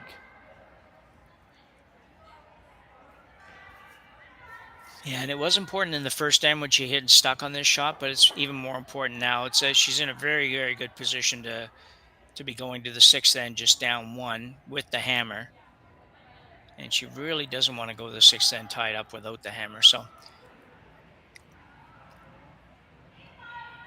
So important shot here from Cameron with her final of the fifth. Nice solid weight. Scrubbing this one pretty good. And it's going to be another hit and stick. Missed blank opportunity there. It's going to give Richards the hammer tied in the evens when we return here on Curling Stadium. Hey Ben, what's the Aztec Safety online e-learning website again? Yeah, that would be aztecsafety.com. Fire extinguisher and firefighting. We'll send that one to Paul. Now here's a course I should probably take. Conflict resolution. Power line safety. Yeah, I thought it might help me with my line calls. Did you know this Aztec website has over 100 safety courses? Jeez. Aztec Safety online course. Ground disturbance. Could have used that a few seconds ago.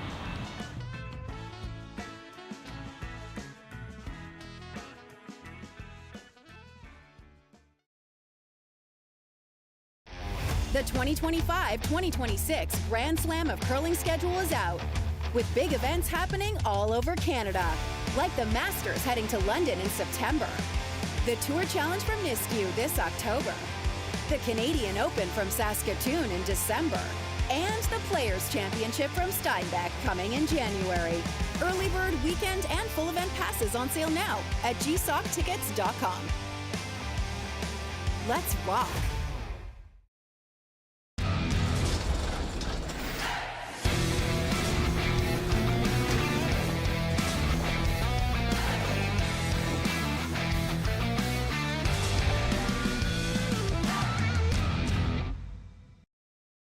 Live curling rocks. And this November, the best in the world are coming to Tahoe. Get your seats now at gsocktickets.com. But hurry, early bird pricing ends soon. Timers. And welcome back to the Saville Community Sports Center. It's a Saville Grand Prix. Early action here in pool play. Tied up here between Kate Cameron and Gracelyn Richards. It is Gracelyn Richards throwing the yellow stones. She has hammer here in end number 6.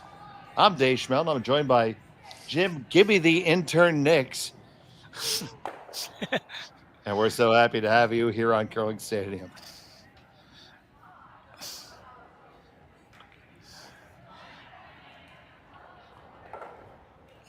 Yeah, big missed opportunity for Kate Cameron's at the last end.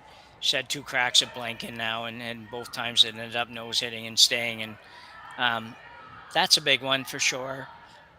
Sometimes it's just hard to make yourself maybe put the broom in the exact right place for that shot, because early in the year you're just not quite as finely tuned perhaps as you might be in another month or so, because really that shouldn't be a shot that Kate has much trouble with.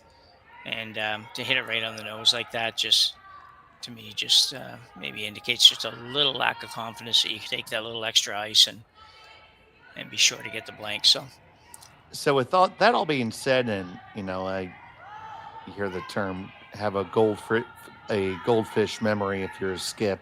Absolutely, yeah. Just to stow it. You go hard steel here if you're a Kate? I certainly think you start the end with that intent, yes. I would start this end with the feeling that I needed to steal because it's just too hard to play the game to force to 1 now. So I think you start with the intention that I'm going to go as hard as I can to steal 1. If that changes up a little bit as we go on, and then so be it. But I'm going to start at least with that in my mind. Because really, if you give up 1 here, you're down 1 playing 7 with, but or even a blank doesn't really help you. So yeah, it's a big end to score. If you can never score here, you're in good position. This one skates quite long. Yeah.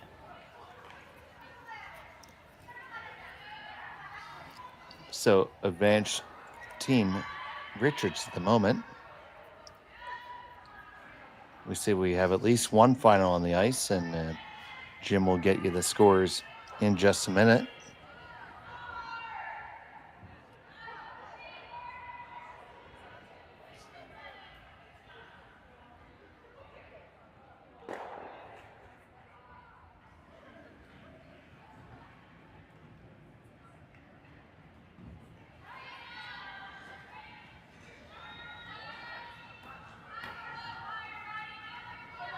So here's Rachel Jakes.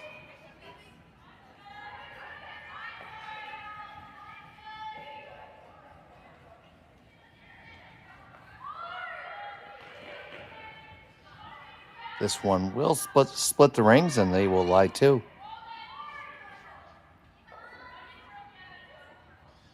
And Jim, why don't we take a look? Because I don't have it yet. Well, then we won't. Sorry.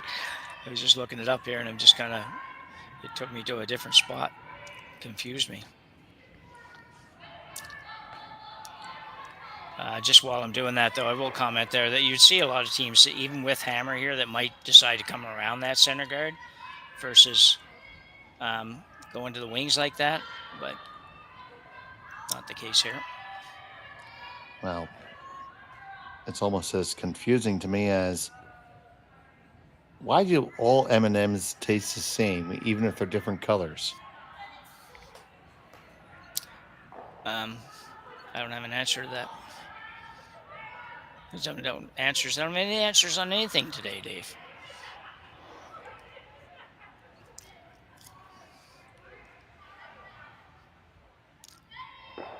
Okay. But you maybe have an answer on the other scores now? Close here, yeah. Oh, we're close. We're getting close. That is fantastic. Close is great. Yeah. Okay, I don't know which game ended, to be honest, but I've got a couple of games at 7-2 here by LaPlatte and Ollie Half-Ollie were 7-2 for Platte. Just scored 5. It looks like the game on sheet 4 has concluded. Sheet 4 is I've got Selena Sturmey up 5-1 with Hammer playing 5. I haven't filled in anything beyond that. Well, I'm assuming it's a lot. Yeah. And Taylor Reese is ahead. Taylor Reese Hansen's ahead 7-2 in her game over in sheet 6. There's sheet 6. I can see it. And a beautiful look across here at the 10-sheet facility that is the Saville Center. Lots of nice curling here. But we're not done on our sheet. All tied up. Richards currently in line 2. Shot on the way for Team Cameron.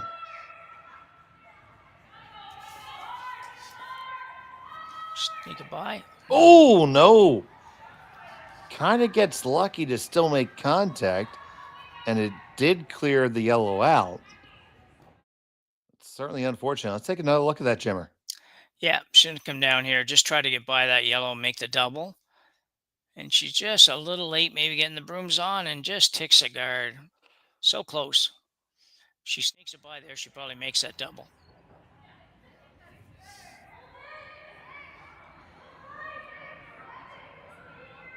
So you see where the broom is. Just looking to play to the open side. Yeah, it's a long way to go with that sort of a strategy, to be honest. So I don't know if it's the best thing. But one thing for Gracelyn, though, if she ever gets forced to one, it's not the end of the world here. But you might get to a point where Kate decides to ignore something and come around to guard, which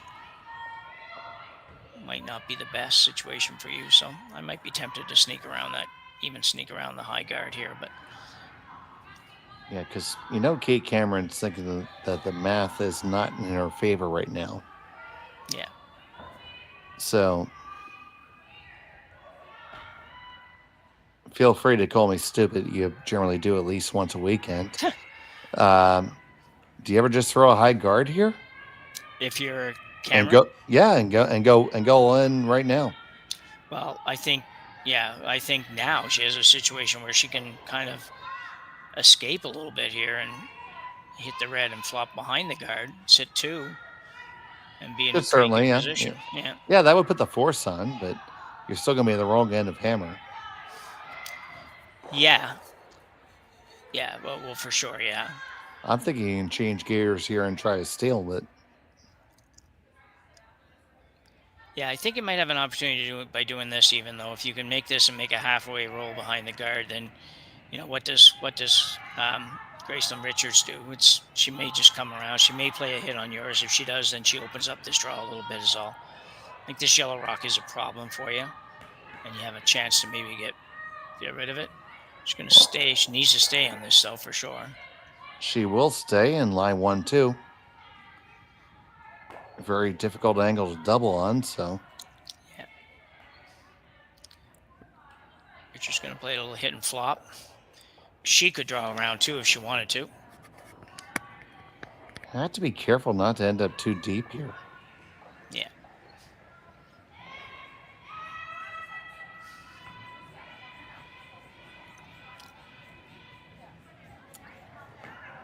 I think you have to hit this firmer and thicker than you think. Yeah.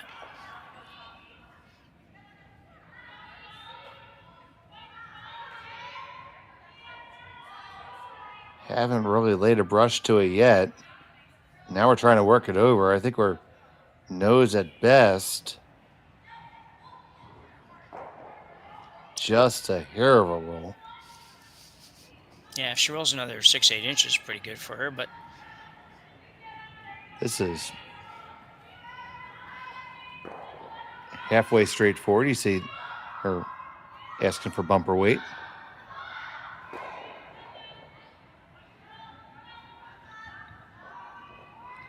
Relatively universal signal in curling. Yeah.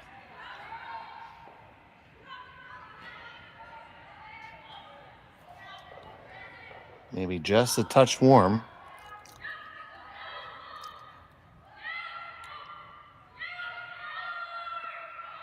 On and off. This looks close to good. Get the hit. Tuck it under. Oh, you rolled a little bit too much. yeah. Yeah, just a little bit of a sweep call. Brianne indicating to her sweepers. I don't know if she's asking if it was down or she's saying she was down. I don't know which, but definitely gave a signal as if something was down.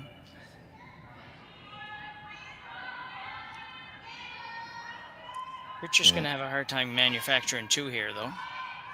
Oh, for sure. But, for Team Cameron, that was just, it's not even a half miss. It's like more like a quarter miss. Yeah. But we could replay that and say that that's a turning point right now. Yeah, if that rolls a foot less, 1 rock less, then she's in very, very nice position.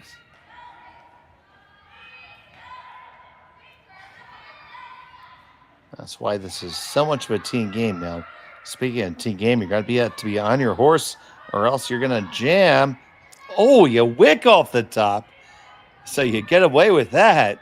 Yeah, very fortunate, yeah. Holy heck, Batman. Let's see that again. Let's see this go. And it wasn't like they missed any sweep call here. They were going hard all the way and just barely ticks the top one, but not so much to cause a miss. So, How'd that ever work, Jim? well, it's like it's just kind of a shot that you see sometimes, and every now and then it does work for you. You hit it just thin enough. That's probably one I'm turning around saying sorry. Yeah. I don't know if anybody does that. I think they do it in some sports. I don't know if anybody's ever going to do it here. It's like if you're watching tennis and exactly. and it hits the net cord. The guy always gets a little wave. He never says take the point off the board, does he? No, sure doesn't. It's always, oh yeah, sorry, I made that fantastically lucky shot on you.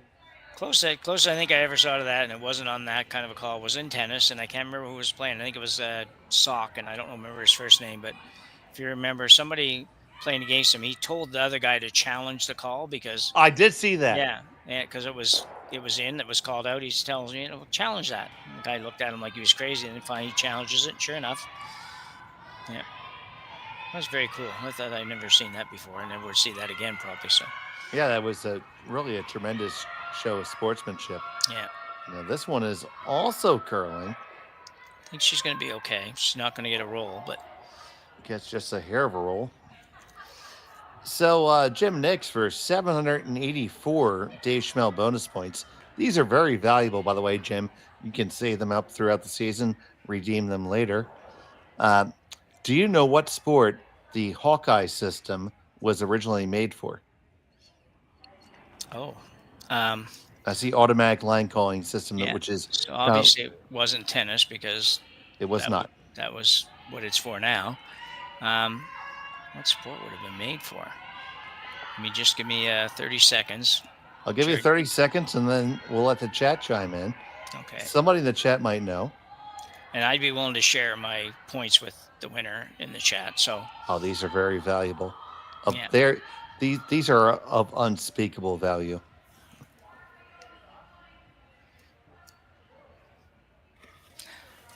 I don't know. I can't come up with a. All right, Jim's time is up. It's open to everybody else. After this next stone comes to rest, I will share it with you. Okay. And this is not one of the Google effects. Like, I actually know this. Okay. No, Steve, it's not falconry.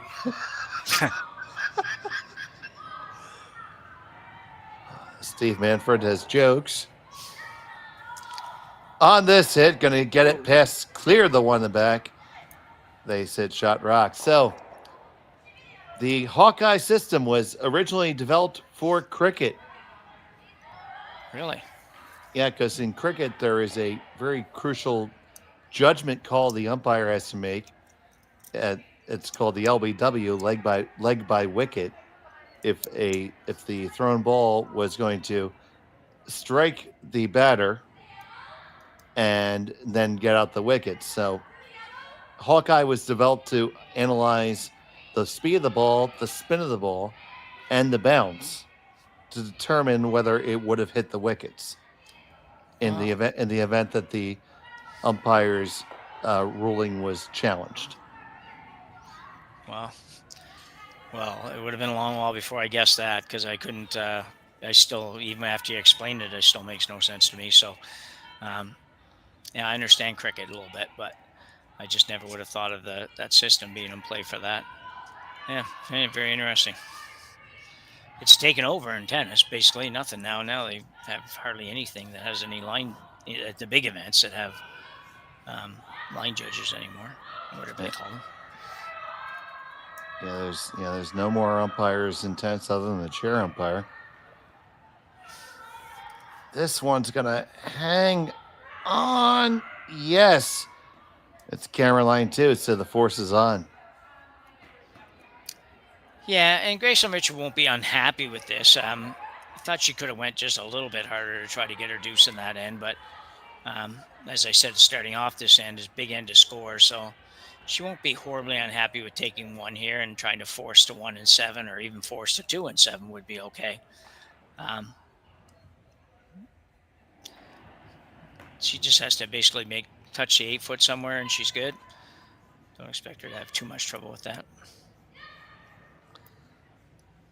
So facing 2, Gracelyn Richards, her final stone of end number 6, looking to take the 1 stone lead. Score with hammer in the all-important 6th end. Versus Kate Cameron. She just needs the 8 foot. Rushers are on this one pretty hard. I'm not sure, Dave. You think?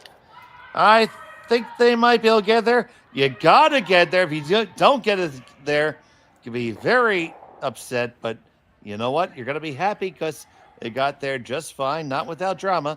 But hang 1 for Richards. She has a 1 stone lead. Cameron has a hammer in 7 when we return from Saville right after this.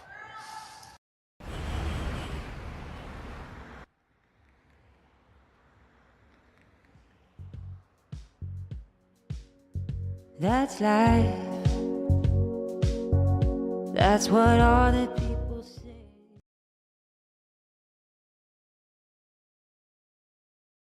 Hey guys, what can I get started for you today? Bananas away, regular? And I'll have the rip berry, but can I get vanilla oat milk and I'll add spinach and ginger? And can I substitute the raspberries for strawberries? Also add the chia and hemp seed, and definitely have the power booster and the collagen booster. And can I get that blended twice? Wow. For Alicia, custom chaos? One of a kind. You're one of a kind. Blister juice, freshly made your way.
My brother, how did... And welcome back here, 7th end action from the Saville Grand Prix.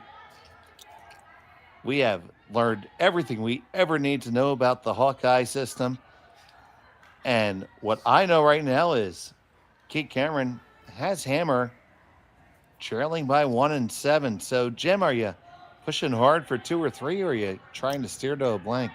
Yeah, this is probably I think this is the toughest end to call in curling, really. Almost no matter which team you are here. So, I think ideally, obviously, for Cameron, a blank would be lovely. Really hard to manufacture a blank, especially early on. So I think you're going to have to go hard to try to get a couple, and just ignore any possibilities of anything else up until probably the 4th stone, 5th stone at the end to say, okay, well, now what can we do here?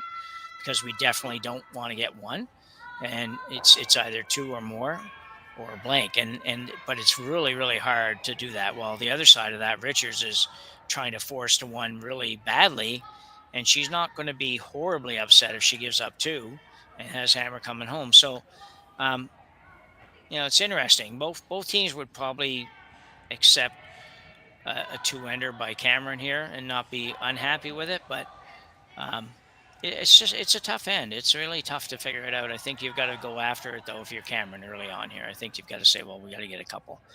And this one sliding to the back 4 basically demands that Richards follows it down, and it did not execute that.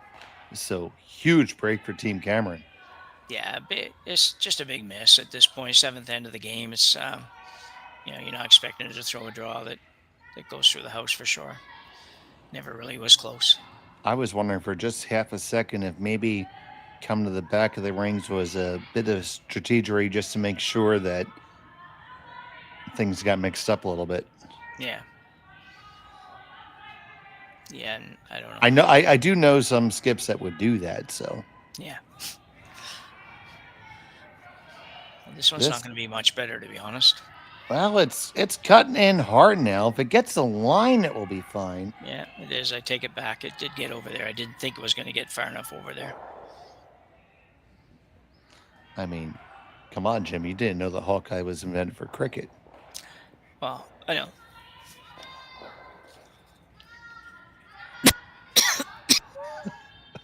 God bless you.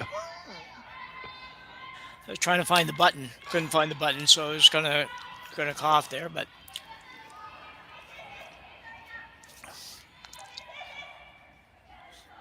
So we're going to come down and talk about this for a second. You're never killing them both, are you, Jim? no, I don't think so. Really tough to do. So if you can't kill them, don't you throw a draw? I'm thinking I might draw in here as well. Yeah.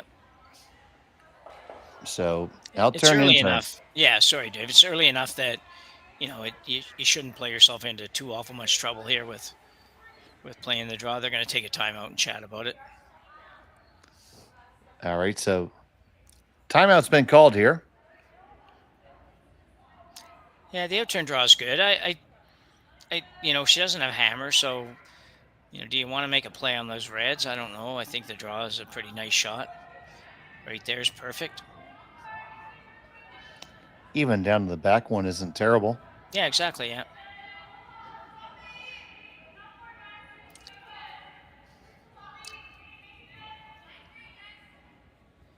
Oh, here comes fifth player / coach. I'm not sure which, but must be the coach.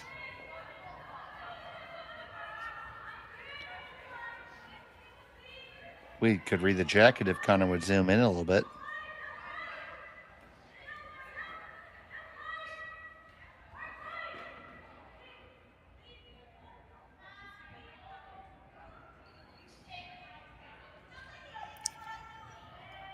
Edmonton. Edmonton? Yep. Okay. Better eyes than I have too, so.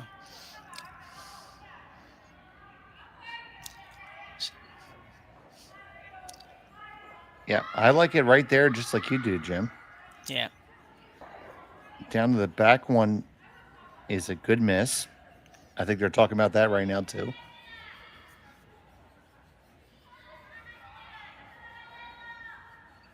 Only thing, I don't think I ever want to leave this one short. No, this one you just got to make it. It's not really a good place to leave it. Like if you go too far, it's no good.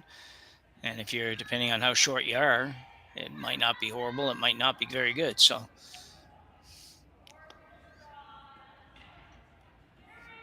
That's why he's the best color commentator working with me right now. He says, just make the shot. yeah, yeah. Well, I don't see a lot good. I do say I would disagree a little bit. I'd rather be short than long. If I'm going to have to miss it, I'm going to rather be short than long. But Yeah, I mean, by long, I don't mean through the rings. I mean down to the back one. oh, that'd be all right. That's kind of almost what they want, anyways. They're not right now.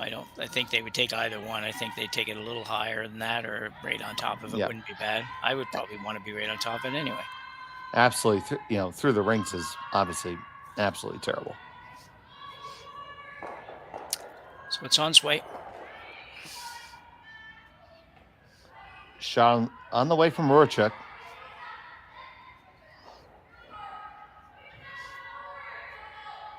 Plenty of room past everything. This is all about weight. The line is fantastic. Just manage that weight. Get it right on down there and weld it. Nicely thrown stone. Yeah, just a really nice stone all the way around. Nice call, nice sweep, nice throw. So Zero hesitation from Kate Cameron here.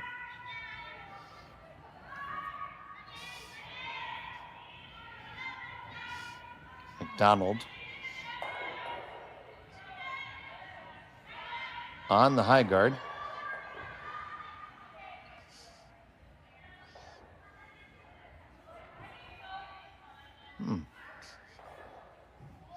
Yeah, not surprised by this actually. I think that it's yeah, you could throw the guard up there again, but um, there's a possibility. There would have been a possibility in that shot that Nate Kate could make the double with the red on the yellow and save the shooter. Could be sitting 2 if you just leave that. So I think you got to play this one. Roll over to the right hand side as we look at it on the long view there, and try to force the 1 here. Oh, yeah, absolutely, Jim. I agree with you. It's really tough to give up 3 if there's only 1 in the rings. It's got to curl a lot, though.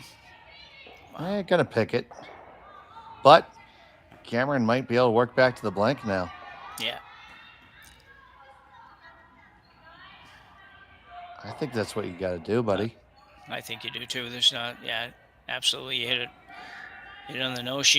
Gracelyn's gonna keep hitting, so you should have another crack at a blank.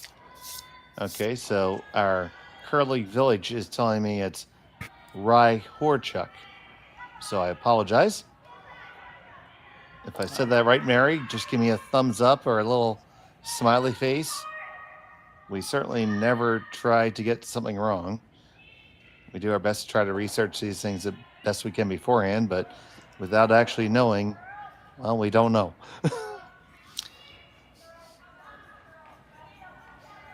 So let me give it one more. Rye Horchuk. Let me know if that sounded good.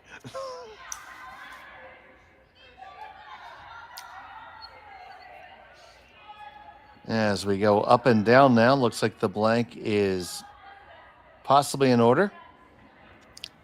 Yeah, it's too bad for the Richards team. They made that nice draw to set up a potential force and then just proceed to miss the next shot.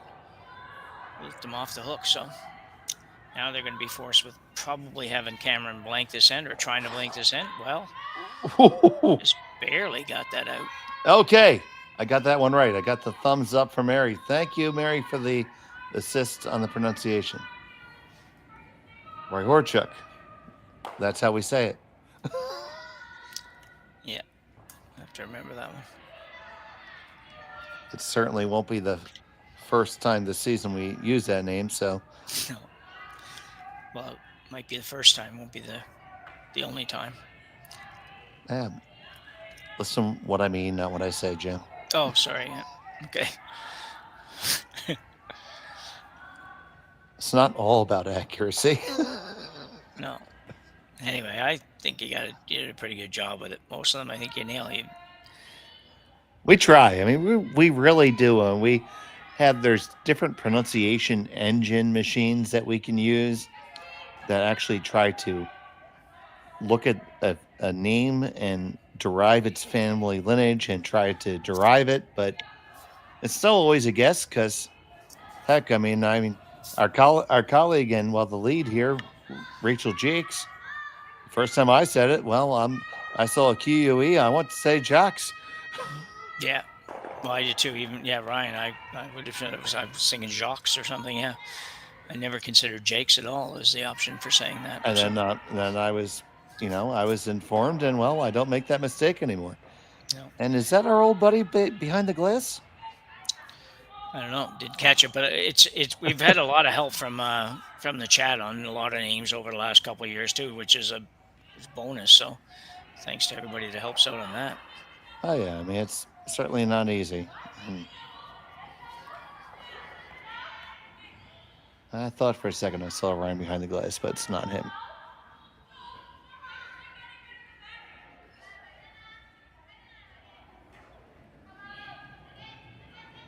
If so, he changed both hair color and glasses.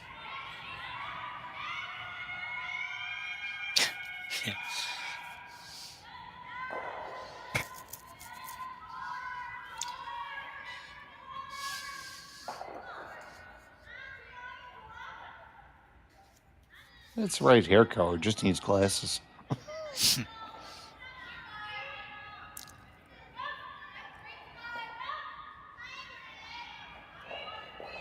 So looking very much like Kate's going to get her third crack at blanking an end here, and this is going to be a one that she definitely wants to make.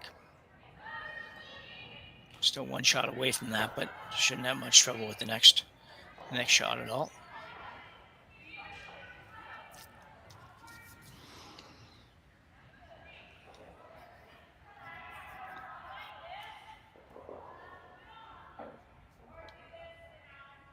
This one just a touch spicy.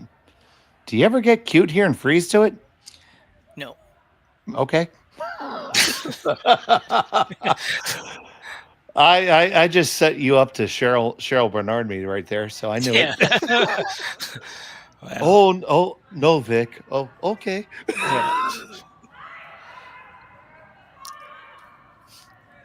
No, you just can't afford it. You got to have a nice easy shot on your last one for the blank the end and go from there. Have they been easy? No, they haven't. But it's third time lucky is what I figure. So, or third time's the charm, whatever you call it. This freeze just never, very rarely, ends up being a shot that the person can't remove. So that's why you don't play the freeze. If it was a little more difficult the old days, it might have been a little more difficult, but not so much anymore. So good throw by Kate. Hidden stick made.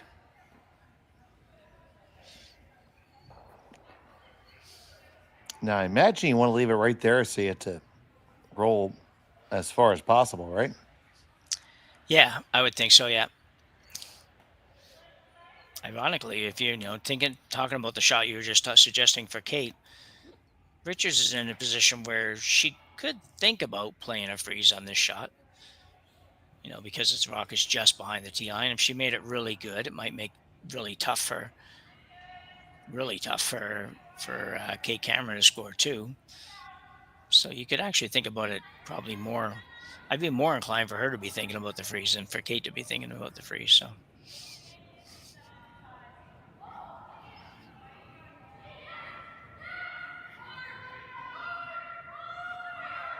But she's not anyway. She's just hitting, which is 99 times out of 100 people. So final from Richards, and big. This big is gonna spill out. So this is gonna make this one a foregone conclusion. And barring an act of Parliament, we're gonna have a blank end. Yeah, that's gotta hurt because it's she's seen Kate twice not make this shot. And as confident as Kate probably is in her own abilities, I would think that she might just have a wee tiny little bit sense of relief seeing that one roll out and knowing she doesn't actually have to blank the end by hitting and rolling out. So Cameron pitches it through. She'll have the hammer down 1, coming home at 8. We'll be right back from Saville after this.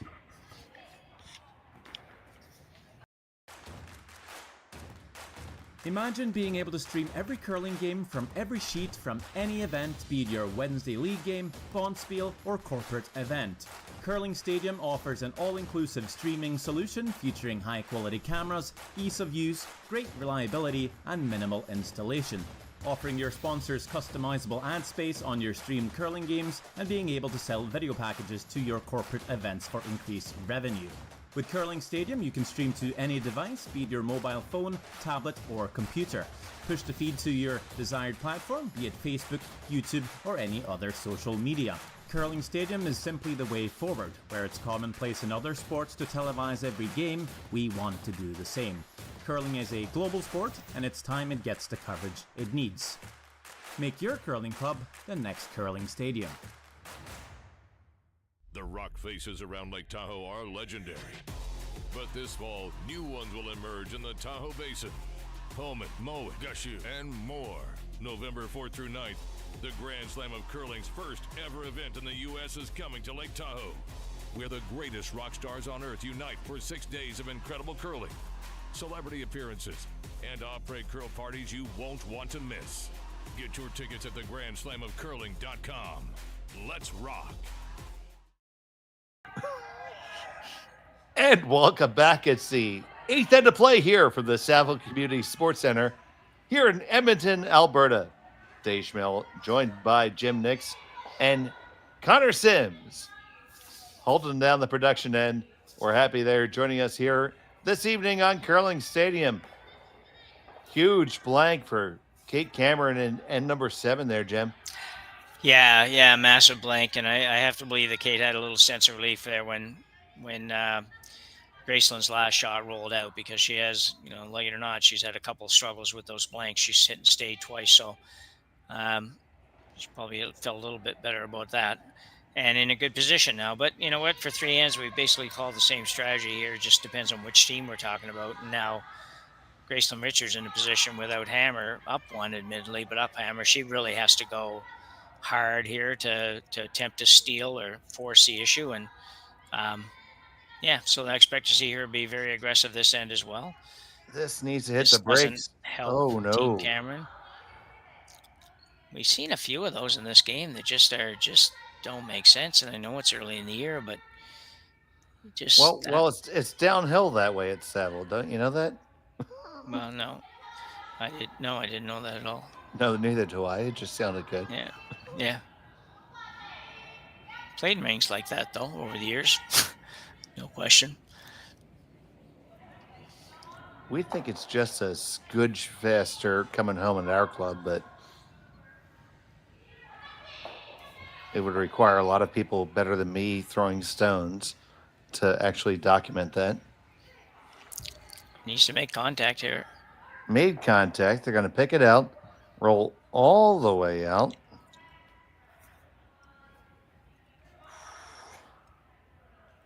Another chance to throw the corner up.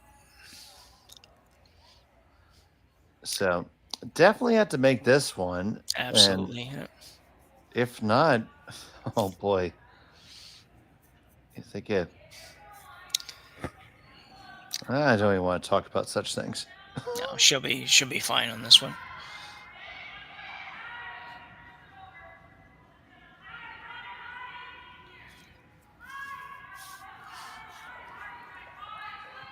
Well, as my coach Wayne Anderson would say, you made a positive adjustment. Yeah. You knew how to be lighter. It was lighter. You probably didn't want that much lighter, but you made the appropriate adjustment.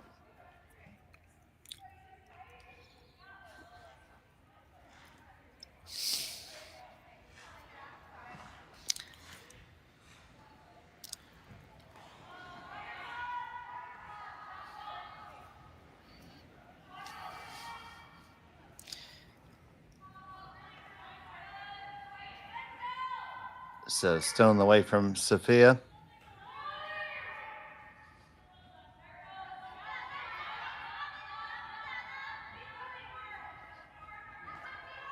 Nice center guard there by Rahorchuk.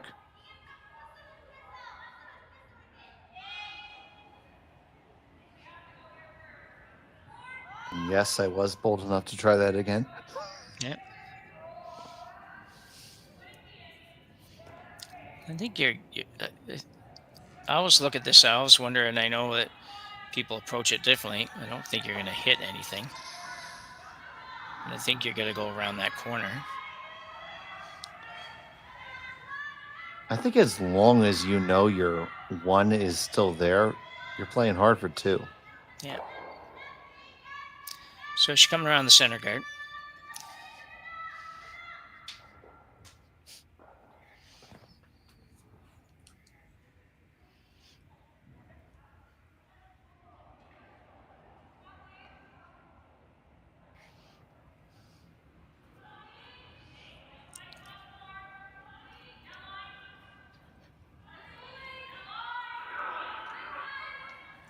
I just figure this is an area that Richards is going to want to play around that same center guard. So, oh, for sure. Looks like this is going to be probably a little light.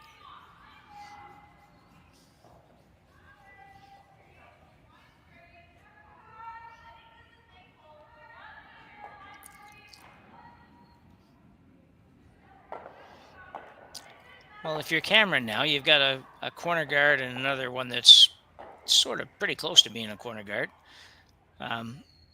So not a bad setup, despite the fact there's going to be another yellow one in there. There's worry about those ones after.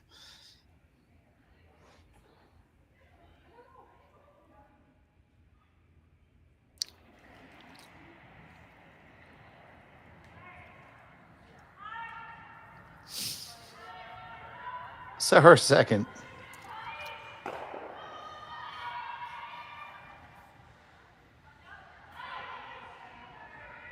This looks very light.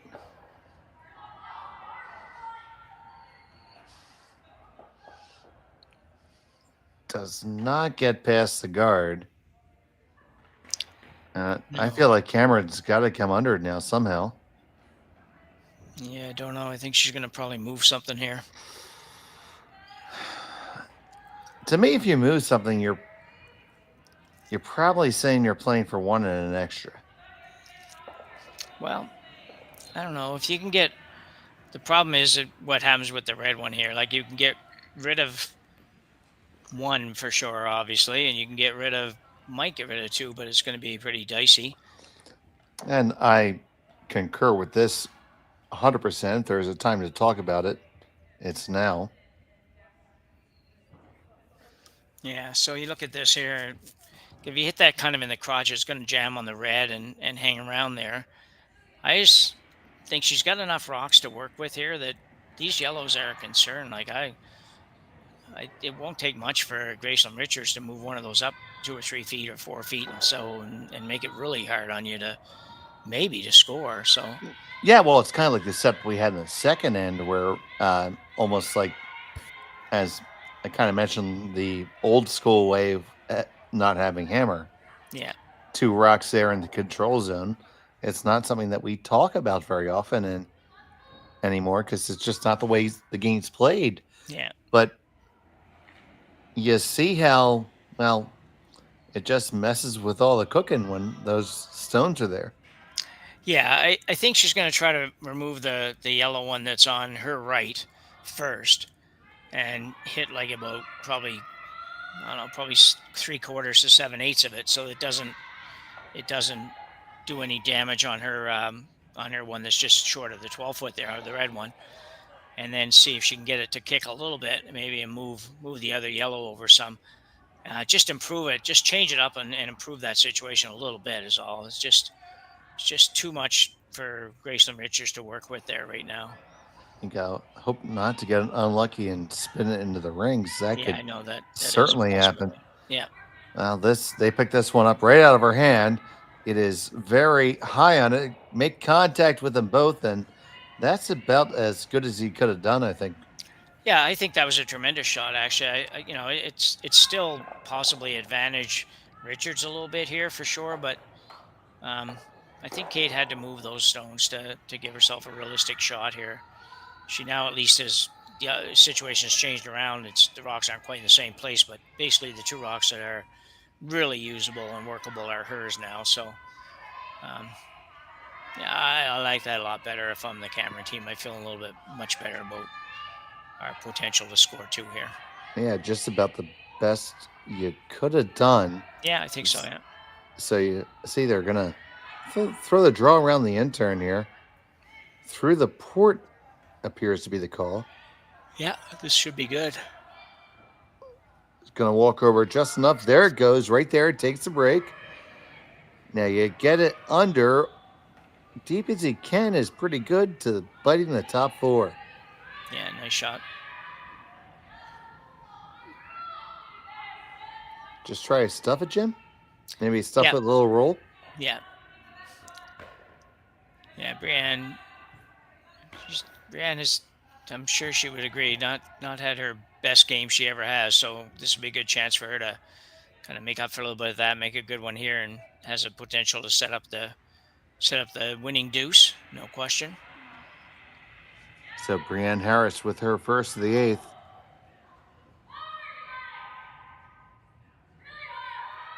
In the neighborhood, I think. Great shot. Oh boy. Very nice. I hope Connor had a quarter left, and yes, he did. Yeah, you see this. It's not, it had to go pretty much right out of her hand to hold it where it was, but it was perfect line all the way down and really made it as good as you could possibly make it. Got rid of both yellows, left yourself right behind the guard, fully buried. So great shot. You could not have walked that down better, Jim. Yeah.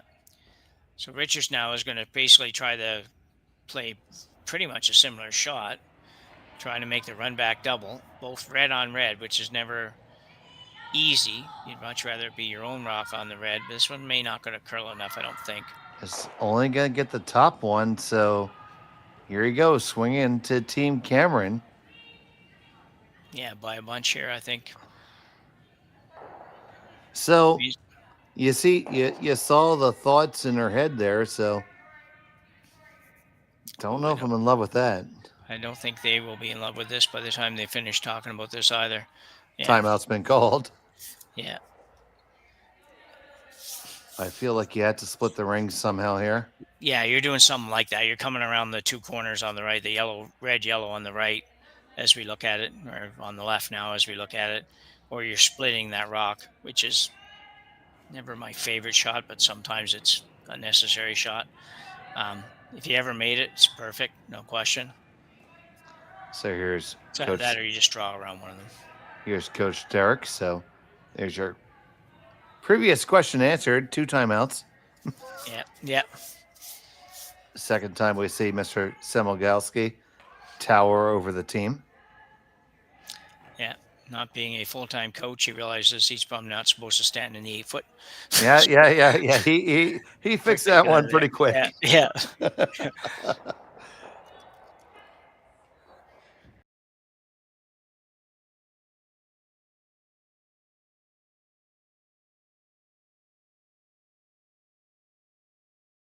Don't leave a double. But at the same time, it might be a necessary evil here because that rock is just in a tough spot to do anything with. Otherwise, you have to ignore it and come around the corners. And so it looks like they're going to consider playing a split here anyways. So this is like a backline shot, so you have to make contact for sure.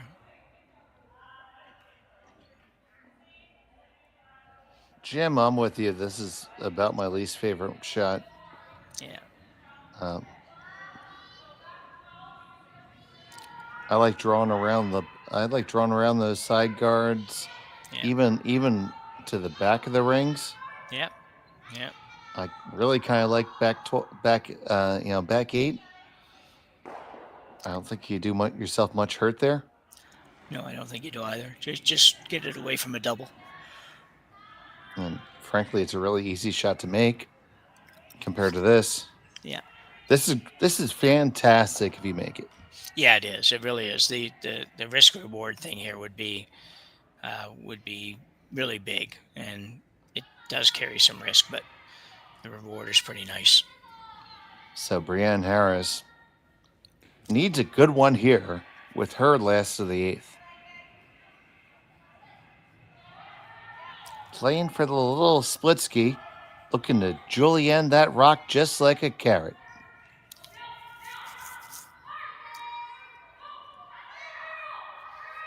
Looks like it's going to be awful close to the nose. Comes across the face. How much roll do they get? Get the one undercover, the other one edge on edge. Pretty darn good, Jimmer. Yeah, I think it's pretty good. I just not excited about where the other one ended up. That was the problem with this shot. It was just going to be really hard to get both rocks in this perfect spot, but that one actually could have curled a little tiny bit more, would have been good, but then the back one doesn't go so far. So the back one, very gettable. No question. But the looking back at the one's really gettable. thin double. Oh, dear Lord, that's tough. And if you ever wreck on the top, I mean, the game's over. Yeah, I don't. That's really hard. Looking at playing the back one, seeing if she can make a hit and roll across. I mean, the redirect, that's Al Heckner-esque double. Yeah. So with the amount of time this team has taken to call this shot and the difficulty that they're having trying to figure it out tells you that the previous shot obviously was pretty darn good. Brian will be much happier with her results in this end. She had a really nice shot on her first one and a pretty darn good shot right there as well. The rest of the squad coming down to talk about it. I don't mind coming down the one of the 4-foot. I don't either. I don't know. I don't know if I love it, but I'm thinking that might be the shot. This No, I was- mean, no, yeah, that shot by Team Cameron was very, very good, and we were giving them a little bit of guff for calling that high degree of difficulty shot, but they made it basically as well as they possibly could have. Yeah, yeah. The thing about playing this back one is that you might make it and be in a really good position, and if you don't quite get over there, you might have a little better opportunity on your next one anyway. Because right now it's really tough to do anything. That rock is good enough that you can't come around the corners and be shot. You can't really freeze to it because freezes are so hard to I get think good they're, results. yeah, I think they're going to try to kill it and roll under a touch because there is room to be shot rock under. Yeah, if they don't go too far, yeah. This is a odd-looking amount of ice here, so I'm not quite sure exactly what they're playing, to be honest. I don't know what turn they're thinking. They're throwing she's throwing the out turn at it, so she's assuming this rock is either going to go dead straight or actually back up a little tiny bit. That's the way we thought it tracked just a touch. Yeah. Brushers aren't really panicked. Now on it just a touch. They got the rock. They're going to hit it. Oh, you don't ever want to lose it. Really had to be shot rock there. Yeah. Yeah, I think she had to have a little bit of ice. She just had she had negative ice almost for that shot. And that would track based on what we've seen going this direction. I still don't mind it. I really think that rock had to move. Now, at least, I feel like now you have a better opportunity, no matter what Kate does, to maybe get shot rock at least. You can come around those reds on the in-turn if you have to and be shot rock. Well, no matter what Kate Cameron does, you're going to be able to put a tough shot back to her. I think so, yeah. Yeah.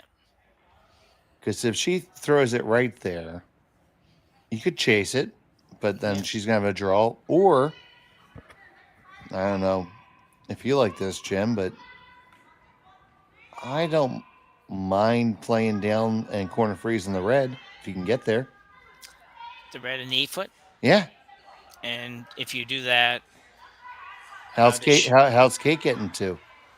Well, they should already be one, right? They'll be...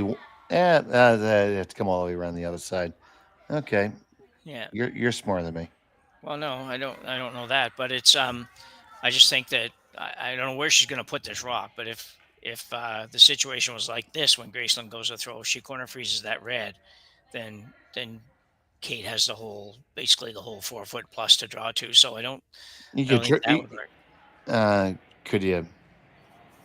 Well, I know we don't like playing the wrong color in, but you can run the red guard in and kill both reds. You could. You're not losing if you make that. No, I agree. I think you're going to draw around I think I'm drawing around on the in-turn if Kate goes too far to the right here or right now. Yeah, because we know where Kate's going. She's been going there all day. Yeah. They talked about it, but that was just for show. Yeah. Yeah. So if she goes around and buries in here and you can't do anything with it, assuming she doesn't go too deep and doesn't leave you a chance to freeze to something, then I think you swoop around on the in-turn side and get shot rock and give her a pretty hard shot. You got to make it, but you got to make whatever you throw now. So No, I don't mind that, Jim. Yeah. But this one has to be made first. Well, for sure. Yeah, and you definitely, you don't want to just throw this down and slide just 3 inches behind the tee line and it's disaster. So yeah, all kinds of bad happens if that happens.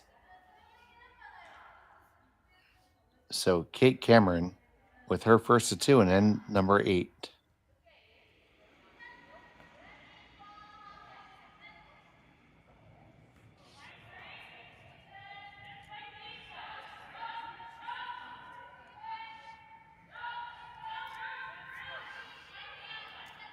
On and off, they seem to be relatively happy. Plenty of room past everything. This is all about the weight now. You're past everything. Now carve it and bury it. You just got past the guard. Oh dear, is there a double there? I don't think so, but too flat, I think. yeah. All right, Jim. What's the best bet option? I think it's around that rock, right about where her broom is. Just depending on which way you want to go to get there. I don't know for sure. I don't know if there's enough room on the out turn to make that shot. Probably is, but just barely, because you got to go by that high guard on the Explore Edmonton logo there. Yeah, Much easier to go in turn. Right. So throw intern side, and if we look at the long shot, basically behind that, in front of that red Tupperware container that's in the backboards, to make the angle stuff. Yeah. So it took me a minute to find it. This is like doing a puzzle. Like, yeah, right there, Dave. That red Tupperware container would be absolutely perfect. Yeah. She's going to go out turn, which is a bit surprising, although she probably feels like she has a better idea on ice going this way. Yeah, it seems tough to me, but once as you said, it's a little tougher, yeah. Going out the other way, you will be going out into the hinterlands. Yeah. Yeah, and that's probably what's driving her to go to this turn, to be honest, because it certainly does look like a much easier shot on the in turn in a few ways. So it's been a really close nip and tuck game, and really coming down to this shot right here, Jimmer. Yeah, it's a big one, absolutely a big one. I mean, you're obviously, if you don't make this, your game's over. So if you don't make it well, game's almost over. But I think that if she can get this 3/4 buried, would be very, very good. It can go back a little bit further than, you don't really care about the tee line at this point, more about getting it to where she's going to have difficulty removing it. Yeah, tee line means absolutely nothing. I'd prefer to be a little deep. Yeah, you're okay with her having yours to draw for backing if you have to. This doesn't really matter. This one's got a curl, but roll. So final stone of the 8th for Gracelyn Richards. This is checking up really, really hard. Oh, you gotta be at least second stone. And you're just that. Yeah. But it leaves, well, as close to a layup as you're ever going to have in curling. Yeah, they've done a great job in this game sweeping that one there. They just were just a little tentative maybe early on. But I'll tell you what, it's not a gimme now for Kate. She's, I think, I don't know which way she's going to do this. You could hit that, obviously, and get your 2 pretty easily, but you might just decide to just draw, take a little tiny bit more ice than you took the last time, and just draw the edge of the 4-foot on that side. That would seem like you never lose if you draw. Yeah. But we are going to hit. Yeah, I would generally consider her reputation being that of a hitter, and so I'm not shocked by this shot at all. But no, as would I, and probably a shot I'd call for myself. The nice thing, she's got a couple things can happen. She can hit it a little tiny bit too thick, and it takes her red one out in the left, but the yellow goes, and her shooter stays over here by the other red one, so she's fine there. If she hits it right on the nose, obviously it's gone. Haven't got a lot of room to hit it on the low side, basically on the over curl, if you will. She hasn't got a lot of room before she hits the guard, so. Tuck just a whisker more. Yeah. Do all the housekeeping here, make sure everything is happy.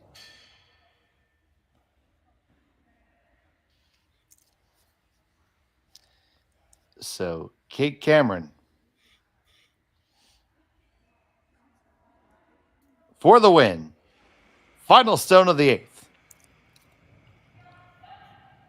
Sets it out. Nice, clean delivery. Yeah, Brusher's not laying anything on it. Just keeping it clean. Down there, no problem. 1, 2, and 3. And it's a win for Kate Cameron by a score of 6-4 over Gracelyn Richards. And Jim, and it's back and forth there. And Cameron, has to feel I would say just a touch lucky to walk off of this one with a win. Yeah, definitely. You hear it all the time, but that game could have definitely went either way. There were a couple opportunities both teams had that they didn't take advantage of, a couple that they did. So, the nice thing for Kate and her team is that she threw that last rock probably better than any rock she threw the whole game. So, I really liked the way she threw that shot and how they managed that. She moves to 2-0 now, which puts her in a good spot to looking ahead to get into the playoffs, and tough slugging for Team Richards now. No, it's certainly completely agree. And that is going to wrap up our coverage from the Saville Community Sports Center for this evening. Please join us tomorrow, where we will be online at 9 a.m. Mountain Time, 11 o'clock in the East.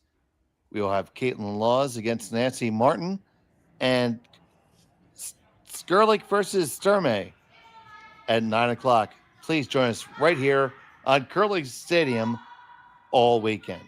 So from the Saville Community Sports Center, for Jim Nix, Connor Sims in the production, my name is Dave Schmel. Thank you so much for joining us. Good evening.